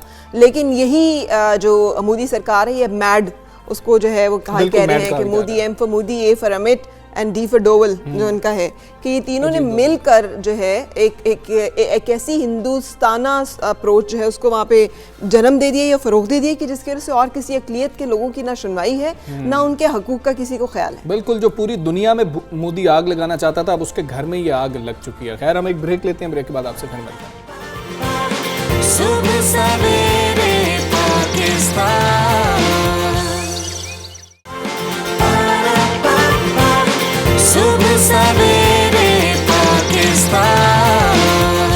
Welcome back. सब सवेरे पाकिस्तान आप देख रहे हैं। और अगर आपको याद हो तो गाए बगाए हमने आपके साथ एक स्टोरी तवातर के साथ शेयर की है, और वही है कि फ़िज़ाई आलूदगी जिसे हम समझते हो वो स्मोक है, हमें नज़र कुछ नहीं आ रहा, चले थोड़ी देर में विजिबिलिटी ठीक हो जाएगी। ये इतना आसान नहीं है, ये हमारी हेल्थ पे इफ़ेक्ट करता है। जो रिसर्च की गई थी जिसमें ख़ास तौर पे नई दिल्ली का जो है वो स्पेसिमन था, और उसमें उन्होंने कहा था कि लो बर्थ वेट, बच्चे पैदा होने से लेकर इसक़ात हमल तक के जो मसाइल हैं वो इसी एयर पोल्यूशन से होते हैं। और ये भी रिसर्च की गई थी कि एयर पोल्यूशन की वजह से ज़िंदगी की जो जैसे कहना चाहिए ना तवालत, हाँ, लाइफ साइकिल का क्या इसको कहते हैं, लाइफ स्पैन, वो 2 से 7 साल कम हो गया। वही जिंदगी की तवालत जो है वो कम हो जाएगी। तो 2 से 7 साल हमजा सोचें, ये हम पाकिस्तानियों का भी है ये, हाँ, ये सिर्फ सांस लेने की वजह से इस हवा में। और एयर क्वालिटी इंडेक्स की जो रिपोर्ट है 2019 के मुताबिक फ़ज़ाई आलूदगी की बढ़ती सतह पाकिस्तानियों की सेहत को दीमक की तरह चाट रही है, जिससे औसत जो मुतवक्के ज़िंदगी है वो पहले ही हमारी बहुत ज़्यादा कम है पाकिस्तानियों की, और वो 2 से 7 साल मज़ीद कम हो रही है। और जो बच्चे हैं उनके हवाले से जो फ़रा बात कर रही थी वो बात इसी तरीके से बताई जा रही है। अमेरिकी वॉच डॉग की रिपोर्ट के मुताबिक दुनिया भर में फ़ज़ाई आलूदगी के बायस सालाना 70 लाख अफराद ज़िंदगी की बाजी हार जाते हैं। ये इतना जो है ना सीधी सी बात नहीं है कि अच्छा दिल्ली चलें पहले नंबर पे था, लाहौर या कराची दूसरे तीसरे की जंग लड़े होते हैं। और आप देखें कि दुनिया में अगर वो बात कर रहे हैं तो ये इलाके जो कि फ़िज़ाई आलूदगी में सबसे ऊपर रहते हैं, यहाँ पर कितनी ज़्यादा तबाही हो रही होगी। बदकिस्मती से हमें और तबाहियों से फुर्सत नहीं मिलती कि हम इन चीज़ों के ऊपर ज़्यादा गौर कर सकें। दुनिया की 91% आबादी ऐसे मकामात पर रहती है जहाँ का फ़िज़ाई मयार जो है आलमी इदारा सेहत के बयान करदा उसूलों के मुताबिक नहीं है, और बदकिस्मती से हम भी उन्हीं इलाकों में शामिल हैं। हर 10 में से 9 अफराद आलूदा फ़िज़ा में सांस लेते हैं। और जर्मन वॉच जो है थिंक टैंक के सालाना ग्लोबल क्लाइमेट रिस्क इंडेक्स के मुताबिक पाकिस्तान दुनिया के उन 10 ममालिक में से 5वें नंबर पर जिन्हें इस वक्त सख्त माहौलियाती तबाही का सामना है। और पाकिस्तान में माहौलियाती तबाही की सबसे बड़ी वजह आलूदगी को करार दिया गया है। दूसरी तरफ वसी डेटाबेस की मॉडलिंग और दीगर तहकीक से ये भी मालूम हुआ है कि फ़ज़ाई आलूदगी पाकिस्तान, भारत और बांग्लादेश की ख़वातीन में 7% तक अस्कात हमल की वजह बन रही है। यानी ऐसी ख़वातीन के बच्चे या तो मुर्दा पैदा होते हैं या जन्म लेने से पहले ही वो फौत हो जाते हैं। ये इतना बड़ा मसला है, लेकिन हम इस तरफ सोचते ही नहीं है। और हम फरा एक चीज़ का इंतज़ार भी करते हैं, इस पर हुकूमत ही करे। कुछ चीज़ें ऐसी हैं जो हम भी तो कर सकते हैं। हर चीज़ ही तो हम क्या चाहते हैं हुकूमत करे। हमारा कूड़ा उठाना है तो वो भी हुकूमत उठाए। हम अपने घर के दरवाजे से बाहर यूं करके रख दें और उसके बाद वो हमारी जिम्मेदारी नहीं है, वो हुकूमत जो है वो आके उठाए। लेकिन फिलहाल हम बात करें माहौलियाती आलूदगी के हवाले से बात करेंगे अलीज़े अयाज से, जो कि क्लाइमेट एक्टिविस्ट हैं और यूथ एम्बेसडर हैं अक़वाम मुत्तहिदा की। Alizeh, thank you very much for joining and good morning. ये जो एक रिसर्च सामने आई है, आपके ख्याल में हमें झंझोड़ने के लिए काफ़ी होगी कि अब जबकि खुल के बात सामने आ गई है कि फ़िज़ाई आलूदगी से पाकिस्तानियों की औसत उम्र में 2 से 7 साल की कमी वाक़ई हो रही है, तो ये कितनी जिसे कहना चाहिए अलार्मिंग न्यूज़ है आप जैसे एक्टिविस्ट के लिए भी और उन लोगों के लिए भी जो कि अब तक अनअवेयर हैं माहौलियाती आलूदगी की तबाहकारियों से। जी बिल्कुल, देखिए एक शॉकिंग न्यूज़ तो है नहीं। हमें काफ़ी सदियों से हमें पता था कि जो आलूदगी है, माहौलियाती आलूदगी, चाहे वो इंडोर पोल्यूशन हो या आउटडोर पोल्यूशन, वो हमारे ह्यूमंस के लिए काफ़ी नेगेटिव इफेक्ट्स पैदा करती है। और इवन तो पाकिस्तान इतनी डेवलप कंट्री नहीं है, हमारी इंडस्ट्रीज़ जो होती हैं उनकी जो पोल्यूशन लेवल्स होते हैं वो इतना इसका तो इम्पैक्ट करते हैं। और जिस एविडेंस की हम बात कर रहे हैं रिसेंटली, उससे ये प्रूव हो चुका है कि कोई भी एवरेज पाकिस्तानी हो, उनकी जो टोटल लाइफ एक्सपेक्टेंसी या लाइफ स्पैन है वो कम से कम 2 साल कम हो जाती है अगर हम लोग जो वर्ल्ड हेल्थ ऑर्गेनाइजेशन की जो गाइडलाइंस है उन्हें फॉलो नहीं कर रहे। और पाकिस्तान इससे अभी बहुत दूर है, हमने बिल्कुल गाइडलाइंस इफेक्ट नहीं किए। और पाकिस्तान के लिए खासतौर पे एक चैलेंज है और एज एन एक्टिविस्ट मुझे कंसर्निंग लगती है, क्योंकि हमें पता है कि पाकिस्तान की बहुत शॉर्ट टर्म और लॉन्ग टर्म में जो वर्ल्ड हेल्थ ऑर्गेनाइजेशन की गाइडलाइंस हम उन्हें फॉलो नहीं कर पाएंगे, क्योंकि पाकिस्तान की और भी बहुत मसाइल हैं, चाहे वो गवर्नमेंट के अंदर हो करप्शन के बारे में, चाहे वो हमारी इकोनॉमिक ग्रोथ हो। और आप जानते हैं जैसे इमरान खान की गवर्नमेंट है, उनके लिए एक प्रायोरिटी है कि हम अपनी जो इकोनॉमिक ग्रोथ है हम उसे बूस्ट करें। बट अगर हम इकोनॉमिक ग्रोथ को बूस्ट करना चाहेंगे, उसके साथ साथ आलूदगी बढ़ेगी, और तो उसके साथ साथ जो हम चाहते हैं कि एनवायरनमेंट और पब्लिक हेल्थ भी बचे और वो सही रहे एक एवरेज पाकिस्तानी के लिए, वो एक बहुत बड़ा चैलेंज है। बिल्कुल ठीक है अलीज़े, अगर बात की जाए सिर्फ दरख्त लगा देना मसले का हल है, क्योंकि दरख्त लगेंगे कब जाके उनका फ़ायदा होगा। स्मोक टॉवर्स का एक कॉन्सेप्ट मौजूद है, चीन भी ऐसा करता है, भारत में भी मौजूद है। क्या पाकिस्तान इसको फॉलो नहीं कर सकता, और क्या पाकिस्तान फॉलो कर रहा है इस टेक्नोलॉजी को? जी बिल्कुल, आपने बहुत सही सोल्यूशन बताया। और एक्चुअली काफ़ी जो एविडेंस है, मैं जब लंदन में यूनिवर्सिटी ऑफ शिकागो लोगों से बात करती हूँ और वो कहते हैं कि ये एक सबसे फेवरेबल सोल्यूशन है पाकिस्तान के लिए, जो कि मिडिल डेवलपमेंट कंट्री है। और हमें बिल्कुल अपने नेबर चाइना का एग्जांपल लेना चाहिए, क्योंकि जो एयर क्वालिटी इंडेक्स है उनके इनसाइट से ये बात क्लियर है कि जो हमारा एयर पोल्यूशन है वो सबसे बिगेस्ट थ्रेट है for health on the planet, और पाकिस्तान में भी। और इसकी जो लाइफ एक्सपेक्टेंसी रिलेशन और जो आपने अबॉर्शन स्टिल बर्थ के बारे में बात की थी, वो एक डेवस्टेटिंग इफेक्ट्स है। फिर इससे फर्दर एक ये भी रिलेशन है कि जो एयर पोल्यूशन है वो और कम्युनिकेबल डिजीज होते हैं। अभी तक कोविड से कोई रिलेशन प्रूफ नहीं हुआ है, बट ये लाइकली एविडेंस इमर्ज हो रहा है आहिस्ता आहिस्ता। फिर जो आलूदगी का जो लिंक है वो ट्यूबरकुलोसिस से भी है, HIV से भी है, और जो बिहेवियरल किलर्स होते हैं, सिगरेट स्मोकिंग होती है, या फिर इवन वार जब आप कश्मीर में जाएं, तो अगर हम बेनिफिट्स देखें जो स्मोक कंट्रोल टॉवर्स है उनका लॉन्ग टर्म है। क्योंकि अगर आप चाइना में उनकी केस स्टडी देखें, उन्होंने 2014 में ये जो ना जंग डिक्लेयर की थी अगेंस्ट पोल्यूशन, जिन्होंने यहाँ पे उन्होंने कहा था कि उनके जितने शहर हैं वो कम से कम 32% तक अपनी आलूदगी रिड्यूस करेंगे, और इसीलिए जो एवरेज लाइफ एक्सपेक्टेंसी है वो 2.3 ईयर्स तक बढ़ गई है वहाँ। बिल्कुल ठीक है अलीज़े, हम हुकूमत की तरफ तो देखते हैं, कुछ ऐसी चीज़ें हैं जो हम बहैसियत कौम कर सकते हैं, हम आम इंसान की हैसियत से कर सकते हैं जिससे हम बच सकें, क्योंकि हमारी ज़िंदगियों को तो थ्रेट्स हैं, तो हम कैसे बच सकते हैं। लोगों के लिए आप क्या कहना चाहेंगे कि ये चंद एक चीज़ें हैं जिनको फॉलो कर ले तो उससे बचा जा सकता है। मतलब अली से आज भी किसी ने एहतजाज करना हो ना तो सड़क पे टायर रख के तो उन्हें जला दो, या फिर कूड़ा जो है उसको आग लगा दो, या फिर ये है कि अब ये पेट्रोल है, आप देखिए कि कोई इस पे गौर नहीं करता कि पेट्रोल पे मिलावट की जाती है या हमारी गाड़ियों से धुआं निकल रहा है। मतलब इन चीज़ों के बारे में हम ये लीस्ट कंसर्न। बिल्कुल आई एग्री, आई थिंक बहुत कंसर्निंग है क्योंकि पाकिस्तानी के जो इंडिविजुअल बिहेवियर है वो ही इंकरेज नहीं करती कि हम इस जो ना बैटल को डील कर रहे हैं। और स्पेसिफिकली जब हम बात करते हैं जो पाकिस्तानियों के लिए थ्रेट है वो 3 तरह की चीज़ है। तो सबसे पहले तो होता है पार्टिकुलेट मैटर के नाम से PM, फिर होती है कार्बन मोनोऑक्साइड, और तीसरी जो थ्रेट है वो है कुकिंग स्मोक। और ज़्यादातर पाकिस्तानी घरों में कुकिंग स्मोक ही होती है जो कि एक हाई रिस्क बनती है स्टिल बर्थ के लिए, और जो एबॉर्शन होता है। तो प्रेगनेंसी की जितनी जो रिपोर्ट आई है प्रेगनेंसी रिलेटेड और आलूदगी से रिलेटेड जो बीमारियाँ हैं वो इन 3 चीज़ों की वजह से है। और कुकिंग स्मोक एक्चुअली हम अवॉइड नहीं कर सकते, ऑब्वियसली खाना तो पकाना होता है, बट जिस तरह के घर कंस्ट्रक्ट हुए होते हैं जिसमें वेंटिलेशन नहीं होती, जो हमारे इंडिविजुअल बिहेवियर है कि स्मोकिंग भी कर रहे हैं मर्द ज़ात तो वो घर के अंदर ही कर रहे हैं, और उसमें कोई देखा नहीं जाता कि इंडिविजुअल बिहेवियर किस तरह अफेक्ट करती है। और शायद ये इस वजह से कि जो है ना हमारी अनफॉर्चुनेटली जो पुअर पॉपुलेशन है जो कि अक्सर सिटीज कट्स है उन्हें इन चीज़ की अवेयरनेस है ही नहीं। इस एविडेंस के बारे में हम तो सुन रहे हैं बट वो तो शायद इस बात पे यकीन भी नहीं करते। तो बहुत बैकवर्डनेस भी है जो कि बहुत अनफॉर्चुनेटली कॉन्फ्लिक्ट करती है हमारी प्रोग्रेसिव नेशन से। बिल्कुल सही, और शुक्रिया अलीज़े। सुबह सवेरे पाकिस्तान, सुबह सवेरे पाकिस्तान। अभी फरा मैं आपको एक वीडियो दिखाने लगा हूँ। अच्छा, और अच्छी है? आप देखें कि आप अच्छी है कि नहीं अच्छी है, आपने फैसला करना है, और जो व्यूअर्स हैं उन्होंने फैसला करना है। ये वीडियो देखें। वीडियो में आपको अभी एक गाड़ी नज़र आ रही है, अभी आपको आहिस्ता आहिस्ता इसमें ना एक बेहतरीन ड्राइवर भी नज़र आएंगे। अच्छा, हाँ, देख ये क्या मतलब है? जी यही मतलब है, ये कोई एडिटिंग नहीं है। नहीं, ये किसी की गोद में बैठा हुआ है, ये खुद चला रहा है। ये मेरा ख्याल है खड़े होकर चला रहा है, क्योंकि ये तो सीट पे बैठ जाए तो नजर ही कुछ ना है। नहीं तो ही इज ऑल अलोन इतनी बड़ी गाड़ी के साथ। ये बच्चा जो कि सीट पे, तो मुझे नहीं लग रहा इसके पाँव पहुंच रहे होंगे एक्सीलेटर तक और ब्रेक तक। हाँ जी, कुछ नहीं, आप देखें अब कैसे चला रहा है ये गाड़ी। ये हैरत वाली बात है। ये सब इसीलिए हैरान है, और ये बताया ये जा रहा है कि ये मुल्तान से है और मसरूफ़ तरीन जो शाहरा है बोसन रोड पर, ये 5 साल तकरीबन 6 साल इस बच्चे की उम्र बताई जा रही है। लैंड क्रूज़र चलाने की वीडियो ये सोशल मीडिया पर वायरल हो गई है, और जिस बंदे ने बनाई है उसने इसीलिए बनाई है क्योंकि अंदर और कोई नहीं था। ओह माय गॉड, लेकिन क्या इसको रोका गया? नहीं, क्या?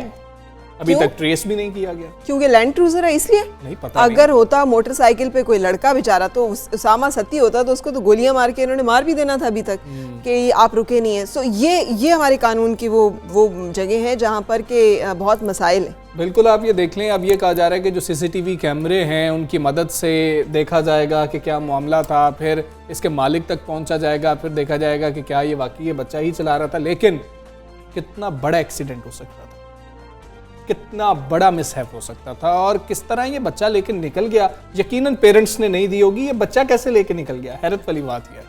लेकिन ये पेरेंट्स की बहुत बड़ी गफलत और कोताही है, हम इसे ये नहीं कह सकते। पेरेंटिंग एक बहुत बड़ी जिम्मेदारी है। बिल्कुल, बहुत बड़ी जिम्मेदारी। हमसे जब आप वालिदैन बनते हैं तो आपके ऊपर एक बहुत बड़ी जिम्मेदारी तरबियत की आयद होती है। सो आपको अपनी हिफाजत, दूसरों की हिफाजत के लिए कम उम्र ड्राइवर्स को गाड़ियाँ नहीं देनी हैं, क्योंकि वो ना सिर्फ उनकी जिंदगी के लिए खतरा है बल्कि वो रोड पे मौजूद हर एक इंसान के लिए जिंदगी के लिए खतरे का बाइस। बिल्कुल ऐसा ही है। तो ऐसे बच्चों को क्या करना चाहिए? ऐसे बच्चों को वीडियो गेम्स पे लगा देना चाहिए। अच्छा, हाँ, वीडियो गेम्स खेलें ये बच्चे, कम से कम जो है उनका शौक पूरा होता रहे। अगर गाड़ी चलाने का शौक है तो वीडियो गेम जो है खेल रहे हो, और उससे अपने मानो में नए दौर के जो है ना वो नुमाइंदगी कर रहे हैं। ऐसे ये बच्चे पुराने दौर में होते तो क्या होता है इनके साथ? आप भी हरकत मैं तो बता भी नहीं सकता ना कि क्या होता। तो असल जो इलाज है हमें ये तय करना है कि वो इलाज सही है, ये इलाज सही है जो हमजा सजेस्ट कर रहे हैं, लेकिन इसमें कोई शक नहीं है। ये हल है ना कि इस तरफ बच्चे शायद जाए ही ना। हाँ, अगर वो कर रहे हैं, उनका शौक घर में टीवी के पूरा सामने होगा। से उठेंगे, वो इस दुनिया से निकलेंगे तो कहीं और जाएंगे। लेकिन आज तक जिस चीज़ को हम बुरा समझते रहे ना, वो अब एक इंडस्ट्री बन गई। हाँ। वीडियो गेमर्स जो हैं, इसकी सनत ने दुनिया की तेज़ी से फैलती हुई इंडस्ट्री का रूप धार लिया। अमरीकी इदारा बराए शुमारियात के मुताबिक गुज़िश्ता बरस दुनिया भर से वीडियो गेमर्स की जो सनत है 150 अरब से भी तजावुज़ कर गई। हाँ जी, और इन आदादो शुमार में अभी इंफॉर्मेशन टेक्नोलॉजी और सॉफ्टवेयर इंडस्ट्री शामिल नहीं की गई है, क्योंकि वीडियो गेम्स ने अलग से अपनी शनाख्त मनवा ली है। हाँ, गुज़िश्ता चंद बरसों के अंदर जो है ना, पाकिस्तान ने भी इस सनत में खासी तरक्की की है। मैं हमजा यहाँ पे आपको अपना बताती हूँ ना कि मेरे बच्चे हर वक्त गेम खेलते रहे तो मैंने कहती थी आंखें ख़राब हो जाएंगी, वक्त ज़ाया कर रहे हो, बैठ के पढ़ो, ये कोई फजूल काम है, इससे कुछ मिलता है तुम्हें। तो एक दिन उसने मुझे बुला के बिठा के दिखाया, उसने कहा इधर आए, ये है गेमर, इसका घर दिखाऊँ आपको। मैंने कहा इसके अब्बा का होगा ना?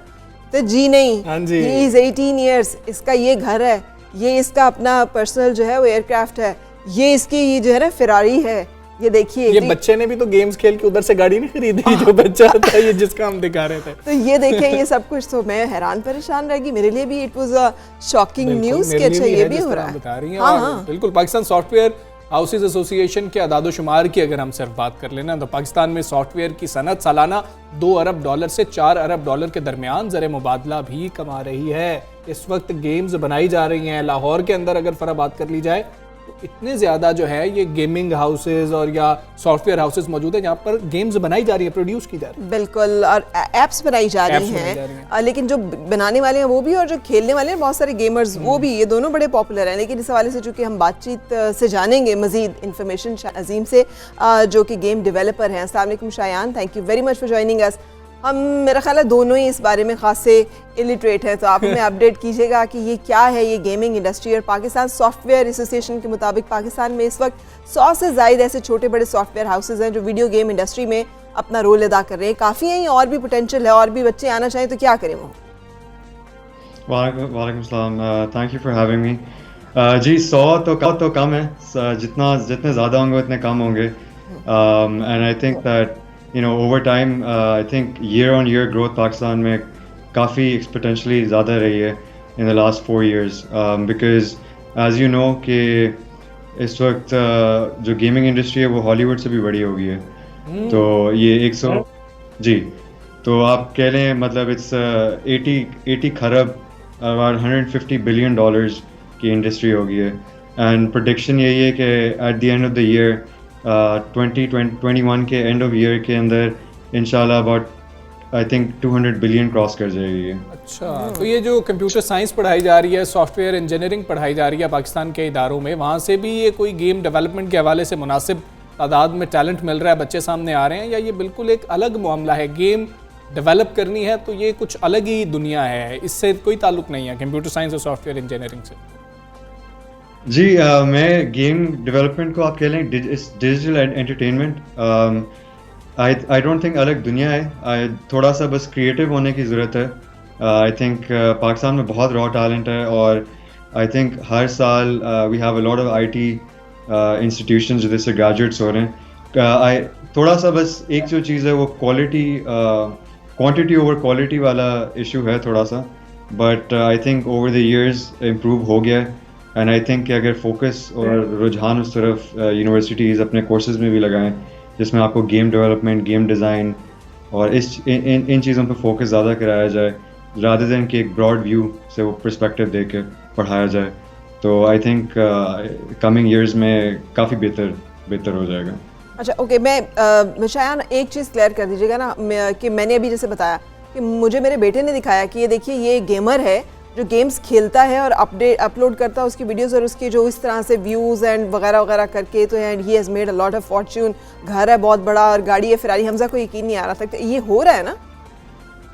बिल्कुल जी, ये एक्चुअली हमारा अपना पाकिस्तानी एक फेमस गेमर है, वो एक गेम डोटा खेलता था, वो फिर US इमिग्रेट हो गया था, तो आई थिंक उसने $6 मिलियन तक कमा लिए हैं, मतलब 100 करोड़ से ऊपर। अब मुझे बताइए कि कैसे इनकरेज करें कि ये जो करोड़ों रुपए कमाना है ये हमारे बच्चे भी कर सकें, उसके लिए क्या स्किल सेट देना है उन्हें? स्कूल से तो उन्हें कुछ नहीं मिल रहा, और अगर वो बैठ के प्ले स्टेशन गेम्स खेल रहे हैं तो माएँ खुश हो जाएं, वालिदैन खुश हो जाएं कि ये भी करोड़ों रुपए कमा लेंगे। बिल्कुल, एब्सोल्युटली, आई थिंक अगर आप साहब बता रहे थे आपका बेटा है, फीस सीरियस अगर है तो there is opportunity for everyone इस वक्त। आपने देखा होगा कि लोग काफ़ी गेम्स ऑनलाइन वो स्ट्रीमिंग सर्विसेज पे बचे बैठते हैं और डोनेशंस बहुत मिलती हैं। एक्चुअली मैं आपको कहता हूँ इस डिजिटल एंटरटेनमेंट तो कोविड के दौरान आपने देखा होगा एक बहुत स्पाइक हुई। ऑब्वियसली टेक इंडस्ट्री को तो boom मिला था but streamers it's just like watching movies. आप गेम आप even I enjoy you know just watching games when people are playing games. लोग गेम्स खेल रहे होते हैं बिकॉज उसकी पूरी स्टोरी लाइन होती है। तो इसीलिए जो नई जनरेशन है वो उस पर शिफ्ट हो रही है। So this is the new age media I would say. तो आई थिंक पेरेंट्स को encourage करना चाहिए and it'll only improve you know their livelihoods in the future and I think जो सबसे important चीज़ है वो कोडिंग है। कोडिंग एक यंगर एज से काफ़ी ऐप्स आ गई हैं। यू नो पाकिस्तान में तो काफ़ी बच्चों ने आई थिंक माइक्रोसॉफ्ट की ऑनलाइन सर्टिफिकेशंस ली हुई हैं और रिकॉर्ड में अभी मैं रिसेंटली पढ़ रहा था एक फीमेल थी। तो आई वुड encourage और यू नो अपने बच्चों को coding at a young age सिखा दें because that's the new language. ये उर्दू इंग्लिश तो हम बोलते रहते हैं but coding is the language. बस हमें तो C++ यही याद है जो हमने कंप्यूटर में स्कूल में पढ़ी थी कि ये होती हैं और हमें बाकी उसके बाद कुछ नहीं आता। शायान बहुत शुक्रिया आपका, आप सब सवेरे पाकिस्तान का खेलने दें बच्चों को, आप ना गेम्स खेलने सारे पेरेंट्स को कहना खेलने दें। कुछ नहीं रखा हुआ जिसे हम कहते हैं कि वो रूटीन जो है ना कि डॉक्टर्स बन जाएं, इंजीनियर्स बन जाएं या वो कुछ और बन जाएं। ये नए एवेन्यूज, ये स्किल्स बिल्कुल ये नए एवेन्यूज हैं। Let them discover. लेकिन बात है कि नजर रखनी है कि वो गेम खेलते खेलते गेमर बने, उस गेम का शिकार ना हो जाए। बिल्कुल ऐसे ही। हम एक ब्रेक लेते हैं, ब्रेक के बाद आपसे फिर मिलते हैं, मजीद बात करते हैं। सुबह सवेरे पाकिस्तान, सुबह सवेरे पाकिस्तान। हम तो पाकिस्तान के हुस्न की बात करने लगे हैं फरह। और जहाँ पे आपको लेके जा रहे हैं, अगर मैं आपसे कहूँ कि मैं वहाँ पे गई हूँ और मैंने उसी स्लोप के ऊपर स्कीइंग भी की है तो हमजा विल फील जेलस। मुझे आपने ये बताया था और मैं बहुत जेलस फील कर भी रहा था। और ऐसा कोई मकाम नहीं है, फरा से पूछ लो, फरा हर जगह गई नहीं।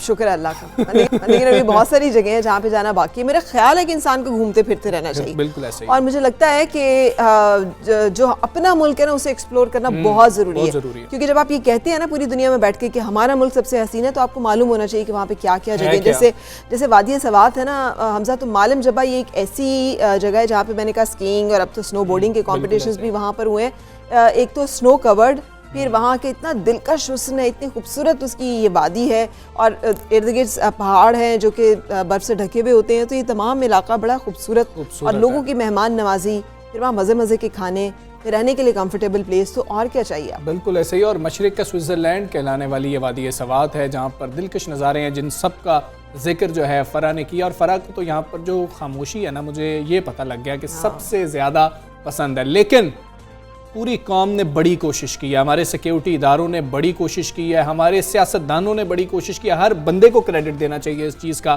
कि दहशतगर्दी के बादल छटे हैं। ये अल्लाह का बहुत ज़्यादा शुक्र है और सवात की रौनकें जो हैं वो बहाल हो चुकी हैं। और इस हसीन वादी को देखने के लिए मुल्क भर से सयाह यहाँ का रुख तो कर ही रहे थे, अब तो बाहर से लोग आ रहे हैं और ऐसे कह रहे हैं कि पाकिस्तान बिल्कुल सेफ सिटी है, कंट्री है। बिल्कुल। और बिल्कुल ऐसे ही है और हम बहुत खुश हैं इसके ऊपर। और यकीनन सेनेटर फैसल जावेद साहब भी बहुत खुश होंगे। मैं आपसे नहीं, उनसे भी जेलस फील कर रहा हूँ कि वो भी वहाँ पर गए हैं और ये स्नो बोर्डिंग का जो मुकाबले थे उसमें वो मेहमान खुसूसी थे, ये सारी खूबसूरती वो देख के आए हैं। बिल्कुल सही। तो हम उनसे बातचीत करेंगे इस वक्त। सेनेटर फैसल जावेद हमारे साथ हैं, पाकिस्तान तहरीक इंसाफ। अस्सलाम वालेकुम फैसल जावेद साहब, शुक्रिया वक्त निकालने के लिए। फरमाइएगा, आप गए चंद रोज़ कबल सवात गए हैं और आपको कितने अरसे बाद सवात जाना हुआ और कैसा लगा यहाँ पर ये जो कल्चर एंड टूरिज्म अथॉरिटी के तहत मुकाबलों का एहतमाम था, ये सब चीज़ें देखकर आपको कैसा लगा? जी अस्सलाम वालेकुम, बहुत बहुत शुक्रिया आप दोनों का, सुबह बखैर। और शुक्रिया इसलिए कि देखें ये स्टोरीज हैं पिक करने की। ये वो खिलखिलाते चेहरे हैं पाकिस्तान में, खूबसूरत जगह हैं, अल्लाह ताला की नेमतें हैं, कुदरती वसाइल हैं, इनकी कदर करना बहुत ज़रूरी है क्योंकि पाकिस्तान को अल्लाह ने सब कुछ दिया है। क्या हम इंसान उनकी कदर करते हैं, ये सवाल या निशान है। तो मालम जब्बा अल्लाह ताला का शुक्र है और ख़ास तौर पे पाकिस्तान अफवाज को, जिस तरह आप दोनों ने बहुत ही ज़बरदस्त बातें की थोड़ी देर पहले, कि हमारी सिक्योरिटी फोर्सेस और पाकिस्तान अफवाज को पूरा क्रेडिट जाता है कि खुशियाँ बहाल की हैं। अभी जब गए वहाँ पे स्नो बोर्डिंग का जो स्की रिजॉर्ट वालों ने वहाँ पर इवेंट कराया हुआ था, इंटरनेशनल प्लेयर्स भी उसमें थे, लोकल प्लेयर्स भी आए हुए थे। और जो फरा आपको पता होगा क्योंकि वहाँ पर जो लोकल लोग जो रहने वाले हैं सवात के, उनके जो बच्चे हैं वो जिस तरह स्कीइंग करते हैं आपको दुनिया में वो टैलेंट नहीं मिलता है। एग्जैक्टली। और उनके पास गैजेटरी भी नहीं होती है, वो अपने खुद से लकड़ी से बनाकर सारे गैजेटरी और उसके ऊपर करते हैं इक्विपमेंट। तो उनके टैलेंट की जितनी कदर करें वो कम है, और बहुत से वो प्लेयर्स बीट कर जाते हैं इंटरनेशनल प्लेयर्स को भी। और यही वो प्लेयर्स पे बड़े होके आप देखते हैं बाहर जाते हैं तो वहाँ पे दुनिया को हैरान कर देते हैं। तो ये हमारा टैलेंट बहुत बड़ा प्लेटफॉर्म है, ये मालम जब्बा वाला भी और नलतर वाला भी, कि वहाँ से टैलेंट सामने आता है। बिल्कुल सही। तो बड़ी खुशी हुई। और सबसे अच्छी बात यह है जो 5 स्टार होटल वहाँ बन गया है मालम जब्बा में, उसकी वजह से बताया जाता है कि 150 से ज्यादा और होटल्स नए खुल गए हैं वहाँ पे, और ट्रैफिक बढ़ गया, लोग ज्यादा रुख करते हो। सबसे बड़ी बात यह है जो सूबाई हुकूमत ने पहला मोटरवे बनाया, ये सवात मोटरवे, उसकी वजह से अब इस्लामाबाद से मालम जब्बा सिर्फ 4 घंटे में आप पहुंच जाते हैं। और ये जो रास्ता बहुत कम हो गया है, ये बहुत ही खुशाइन बात है। तो मैं तो सबको कहूंगा कि वहाँ पे जरूर जाएं, इस वक्त जाएं, और इस वक्त इसलिए जाएं कि बर्फ है वहाँ पर, आप स्कीइंग कर सकते हैं, स्नो बोर्डिंग कर सकते हैं, चेयर लिफ्ट है, बाकी बहुत सी सरगर्मियां जो कि एक्टिविटीज हैं जो कि आप कर सकते हैं। मस्ट गो प्लेस मालूम जब्बा। फैसल जावेद साहब, ऐसा क्या किया हुकूमत ने मुख्तलिफ के, हमने ये 2 हफ्ते पहले भी बात की थी कि जितना इस दफा रश वहां पर देखने को मिला, क्या ये सिर्फ छुट्टियों की वजह से था या फिर उधर सहूलियात इतनी बढ़ गई हैं, लोग इतने वेलकमिंग हैं कि अब वहां पर जाना लोग शुरू हो गए हैं? पाकिस्तान के अंदर से भी इतनी बड़ी तादाद में कभी सयाह नहीं गए थे। एक छली वाले से बात हो रही थी रास्ते में, रुक के छली ले रहे थे, तो उससे मैंने यही सवाल पूछा था, मैंने कहा क्या वजह है कि क्यों लोग ज्यादा आ रहे हैं? तो उसने सबसे बड़ी वजह तो बताया कि सड़क बहुत जबरदस्त हो गई है, और जिसकी वजह से लोग आराम से मालम जब्बा पहुंच जाते हैं। तो दूसरी वजह ये बताई उसने कि ये जो स्की रिजॉर्ट है, इसमें बहुत कुछ करने को है, और यहाँ पर बहुत सी एक्टिविटीज हैं, तो लोग रुख कर रहे हैं। और फिर सबसे बड़ी बात, इमरान खान साहब ने आते ही इस टूरिज्म को बहुत फरोग दिया है। पहले मरले में हम लोकल टूरिज्म को फरोग दे रहे हैं। अब मैं आपको एक छोटी सी बात बताऊं कि पिछले दिनों प्राइम मिनिस्टर साहब ने एक अनाउंस किया था, 15 नए नेशनल पार्क्स जो हैं वो अनाउंस किए हैं अंडर प्रोटेक्टिव एरिया इनिशिएटिव के तहत। अब वो पार्क्स बनने जा रहे हैं। इसके साथ साथ आपको पता है कि दिसंबर के महीने में पिछले साल 2020 में हिमालय और नांगा पर्वत गिलगित बल्तिस्तान में ये 2 नेशनल पार्क्स इमरान खान साहब ने अनाउंस किए। तो पाकिस्तान में टूरिज्म में जो स्पॉट्स आइडेंटिफाई कर रहे वो 398 हैं, और उन पे काम शुरू होगा।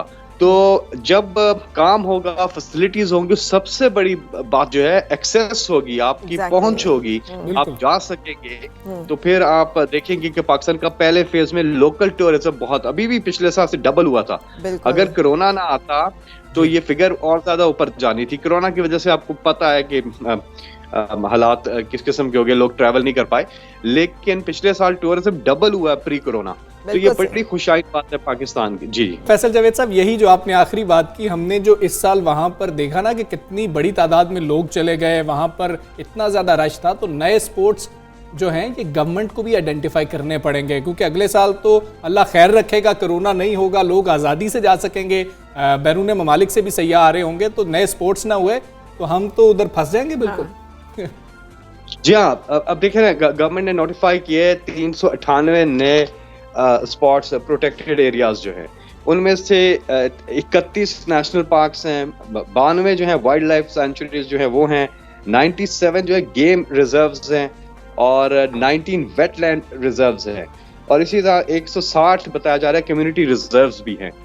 लेकिन मैं बार बार इस चीज पे जोर दे रहा हूँ कि आपको इन्वायरमेंट को मजीद खोलना होगा, बिजनेस इन्वायरमेंट को, ताकि लोग तेजी से इस तरफ आए, हॉस्पिटैलिटी बिजनेस के अंदर और टूरिज्म के अंदर इन्वेस्ट करें।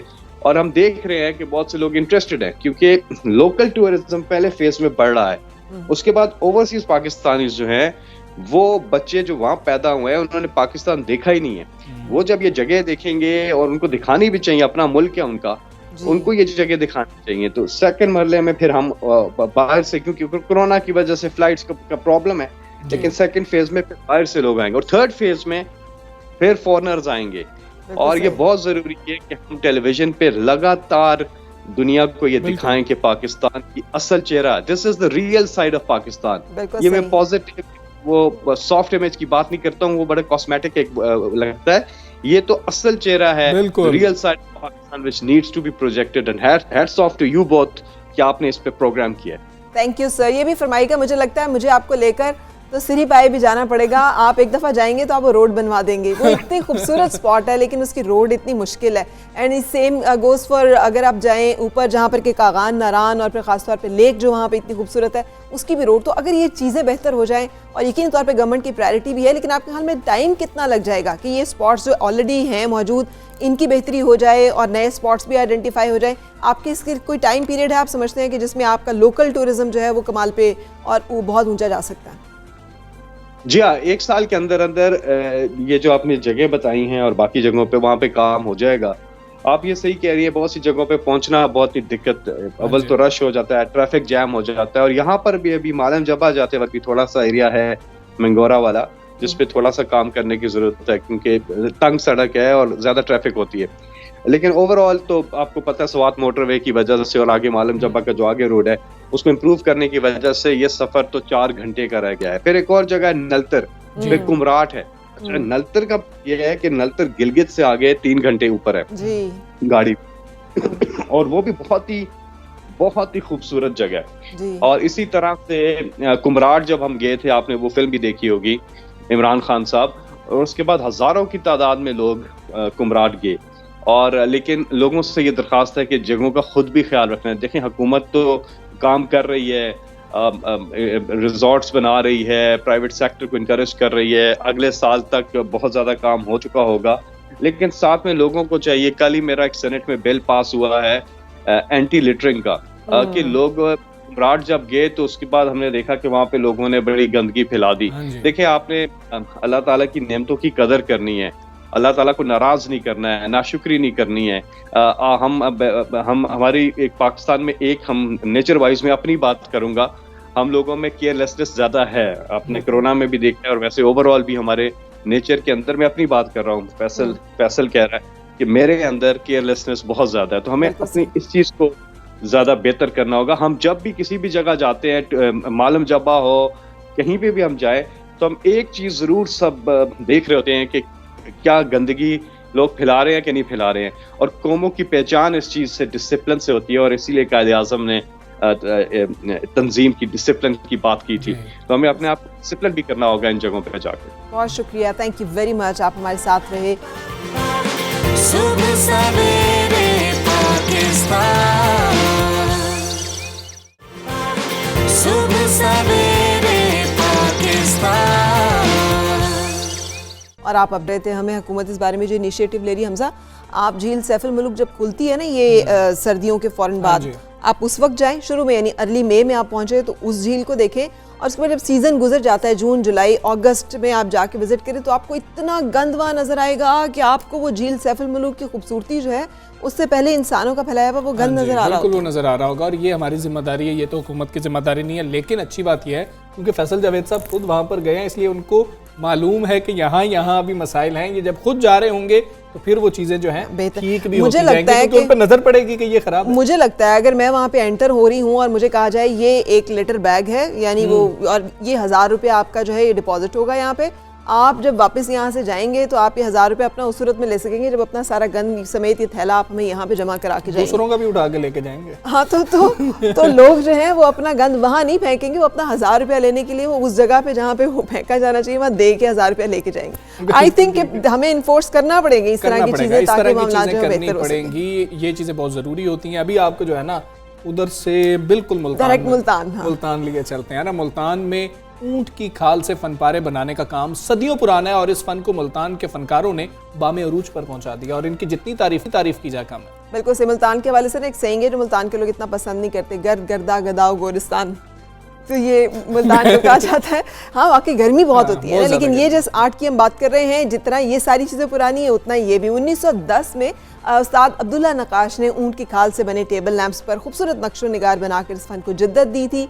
बहुत से फनकार इस फन को आज भी जिंदा रखे हुए हैं और ये हमारा वो खूबसूरत वर्सा है जिसको कि देखना और पूरी दुनिया को पहुँचाना, इसको दुनिया तक पहुँचाना भी एक ज़रूरत है, हमारी जिम्मेदारी भी है। और हम ये जिम्मेदारी पूरी करते हुए ज़हीर अब्बास से बात करेंगे कि ज़हीर बताइएगा, हमें दिखाइएगा क्या ये फ़न पारे हैं कितने कमाल के हैं।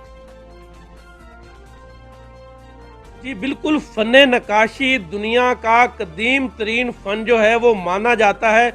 इस फ़न में मुख्तलिफ अदवार में जिद्दत आती गई।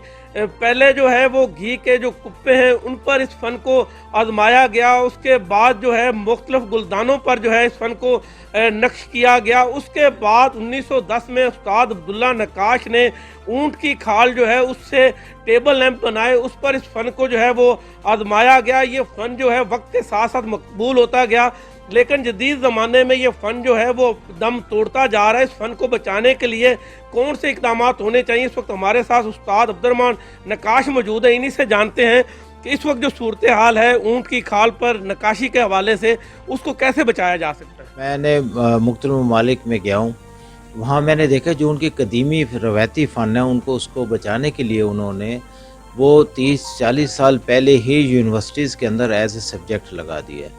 अब 40 साल बाद वो फ़नून नई शक्ल में बहुत खूबसूरत हैं और वो दुनिया में ज़राए मुबादला कमा रहे हैं।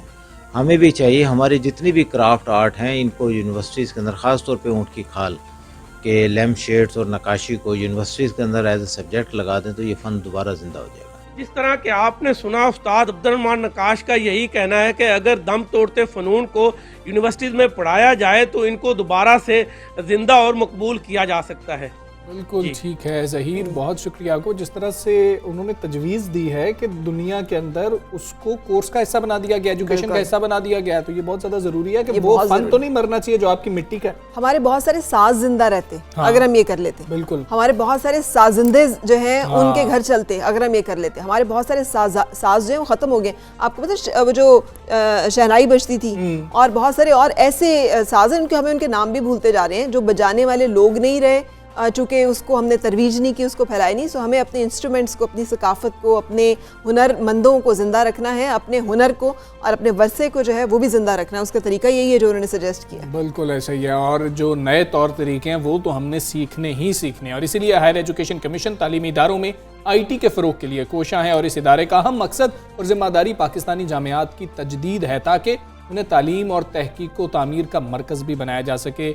बहुत ज़्यादा ज़रूरी है तहकीक। और चूँकि आपको मालूम है कोरोना ने इस चीज़ की अहमियत को और भी ज़्यादा उजागर कर दिया है कि अब डिजिटल वर्ल्ड है, हमें एक दूसरे के साथ दूर फासलों पर रहते हुए भी कनेक्ट होना है, सीखना भी है, सिखाना भी है। सो इस मामले को HEC जो है वो कैसे ले रहा है और कैसे फैसिलिटेट कर रहा है जामियात को, इस हवाले से हम बातचीत करेंगे और जानेंगे lieutenant general retired Mohammad Asghar, member operates and technology, higher education commission of Pakistan से कि ये तमाम मामला जो हैं जिसमें मुख्तलिफ प्रोग्राम्स का शुरू किए गए हैं ये कैसे हो रहे हैं। अस्सलाम वालेकुम एंड गुड मॉर्निंग। सबसे पहले ये फरमाइएगा कि कोविड की दूसरी लहर की अगर बात करें, तालीमी इदारे खुल गए हैं, यूनिवर्सिटियाँ खुल रही हैं, किस तरह से मामला आगे बढ़ाए जाएंगे और जामियात में तदरीस का अमल जो है ये कैसे बहाल करने की मनसूबाबंदी है, इसके बारे में कोई मुकम्मल रोड मैप तैयार है कि कब कब कैसे कोर्स को और चीज़ों को लेके चलेंगे?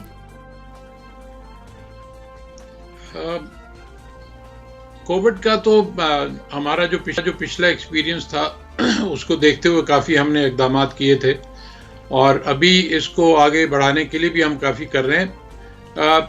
मुझे जो एक चीज़ आपसे अर्ज़ करनी है कि कोविड के दौरान जो ऑनलाइन एजुकेशन पे हमने काम किया और कुछ अपने रिसोर्सेज का इस्तेमाल किया, उसके लिए HEC ने पिछले 18 साल में एक काफ़ी बड़ा इंफ्रास्ट्रक्चर डेवलप किया है और उस इंफ्रास्ट्रक्चर का बहुत सारे लोगों को पता नहीं है।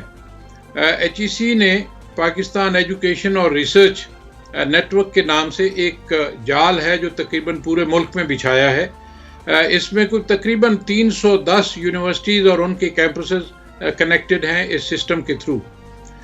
इस पर्न के नेटवर्क के थ्रू हम कुछ तकरीबन 60,000 किताबों को और रिसर्च जर्नल्स का एक्सेस देते हैं अपने फैकल्टी के लोगों को और स्टूडेंट्स को भी।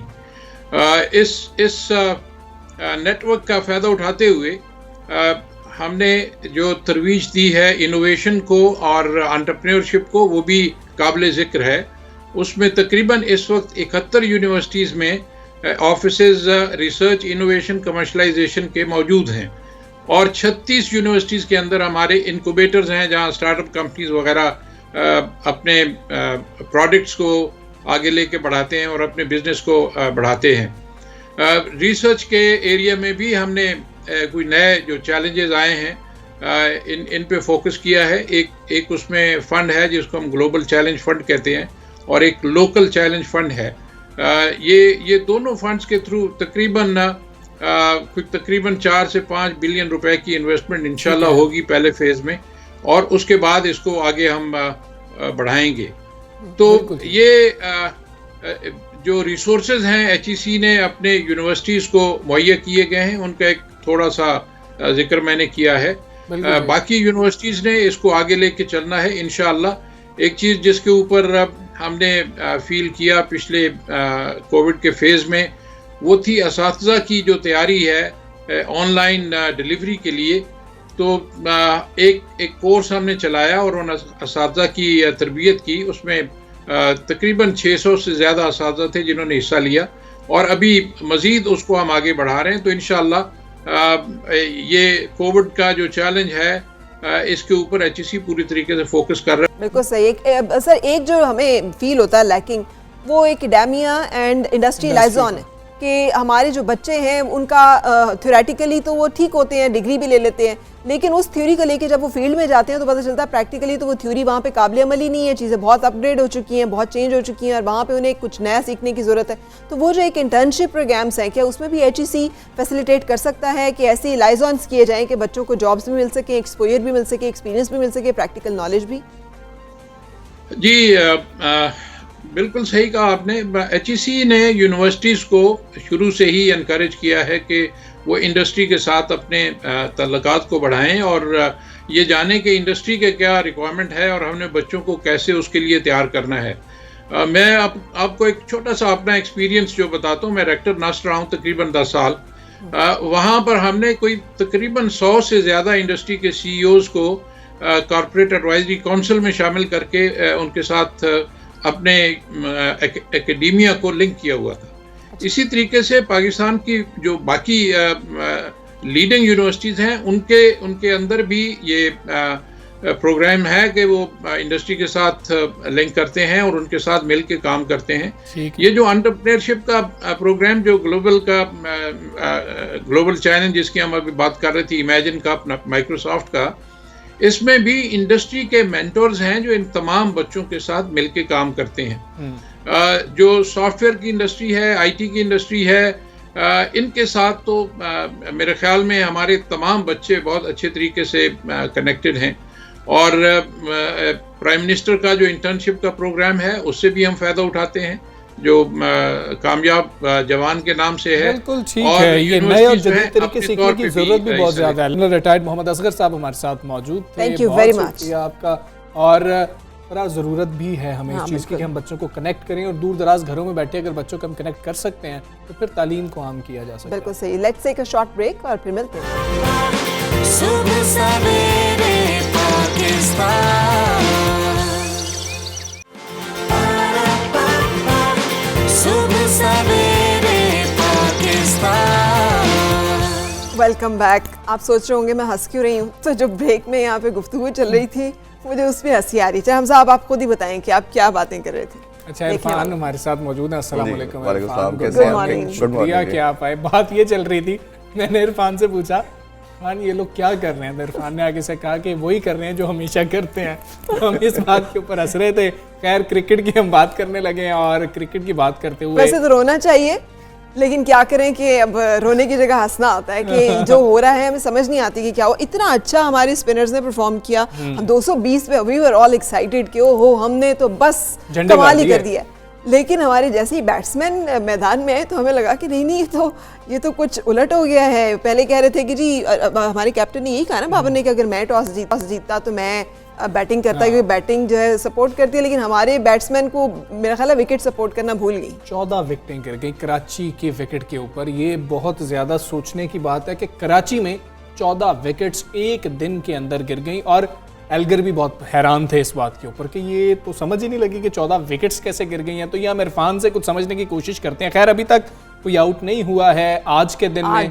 57 पे 4 खिलाड़ी आउट है। पहले माजिद साहब जो है ना इस टाइम स्टेडियम में मौजूद हैं, उनसे बात कर लेते हैं कि उनको ये विकेट कैसी लग रही है। माजिद भट्टी साहब अस्सलाम वालेकुम, गुड मॉर्निंग। कल क्या हुआ वो भी हमें बता दें। क्या विकेट कुछ बदल सी गई है, बॉल बाउंस नहीं कर रहा, नीचे बैठ रहा है, हो क्या रहा है कि खेला ही नहीं जा रहा था? गुड मॉर्निंग हमजा और फरा। और विकेट देखें, मेरे ख्याल में पैनिक बटन दब गया और ऐसी पिच जिसके बारे में शायद किसी को तवक्को नहीं थी कि पाकिस्तान की हिस्ट्री में एक बार पहले एक दिन में 15 विकेट गिरे थे। कल आप देखें 14 विकेटें एक ही दिन में गिर गई। तो मेरे ख्याल में बेहतर विकेट होनी चाहिए थी, क्योंकि पाकिस्तान के बैट्समैन स्ट्रगल कर रहे थे न्यूजीलैंड में। तो यहाँ पर कोई बैटिंग विकेट बनाते जो दूसरे तीसरे दिन जाके ब्रेक करती, लेकिन अभी तक कोई पाकिस्तान की विकेट नहीं गिरी है। लेकिन पिच जिस तरह बिहेव कर रही है, मुझे लग रहा है कि शायद 3.5 दिन में ये टेस्ट खत्म हो जाएगा और पाकिस्तान की मुश्किलात जो है, अभी तक तो टीम मुश्किल में फंसी हुई है। आपको यानी 4 दिन भी पूरे होते दिखाई नहीं दे रहे? लोग 4 दिन तक प्रेडिक्ट कर रहे थे, आपको लग रहा है 3.5 दिन में ही मैच जो है वो खत्म हो जाएगा? और आज के दिन में आपको क्या लग रहा है? बॉलर्स बैट्समैन हमारे जो हैं, रिजवान की अगर हम बात कर लें और अभी विकेट पे अजहर और फवाद हैं, हम एक्सपेक्ट कर सकते हैं कि थोड़ा सा ये टीम को सांस दिला देंगे? देखिए, क्रिकेट को गेम ऑफ अनसर्टेनिटी इसीलिए कहा जाता है कि किसी भी मरहले पर ये मैच पलट जाता है। अभी तक तो जो हालात लग रहे हैं वो तो पाकिस्तान ने अभी सुबह से अभी तक कोई विकेट नहीं खोई है। लेकिन आप देखें कि इस तरह गेंदें बाज बहुत ज्यादा बैठ रही हैं और बाज गेंदें बहुत ज्यादा उठ रही हैं। तो पिच में अनइवन बाउंस भी है।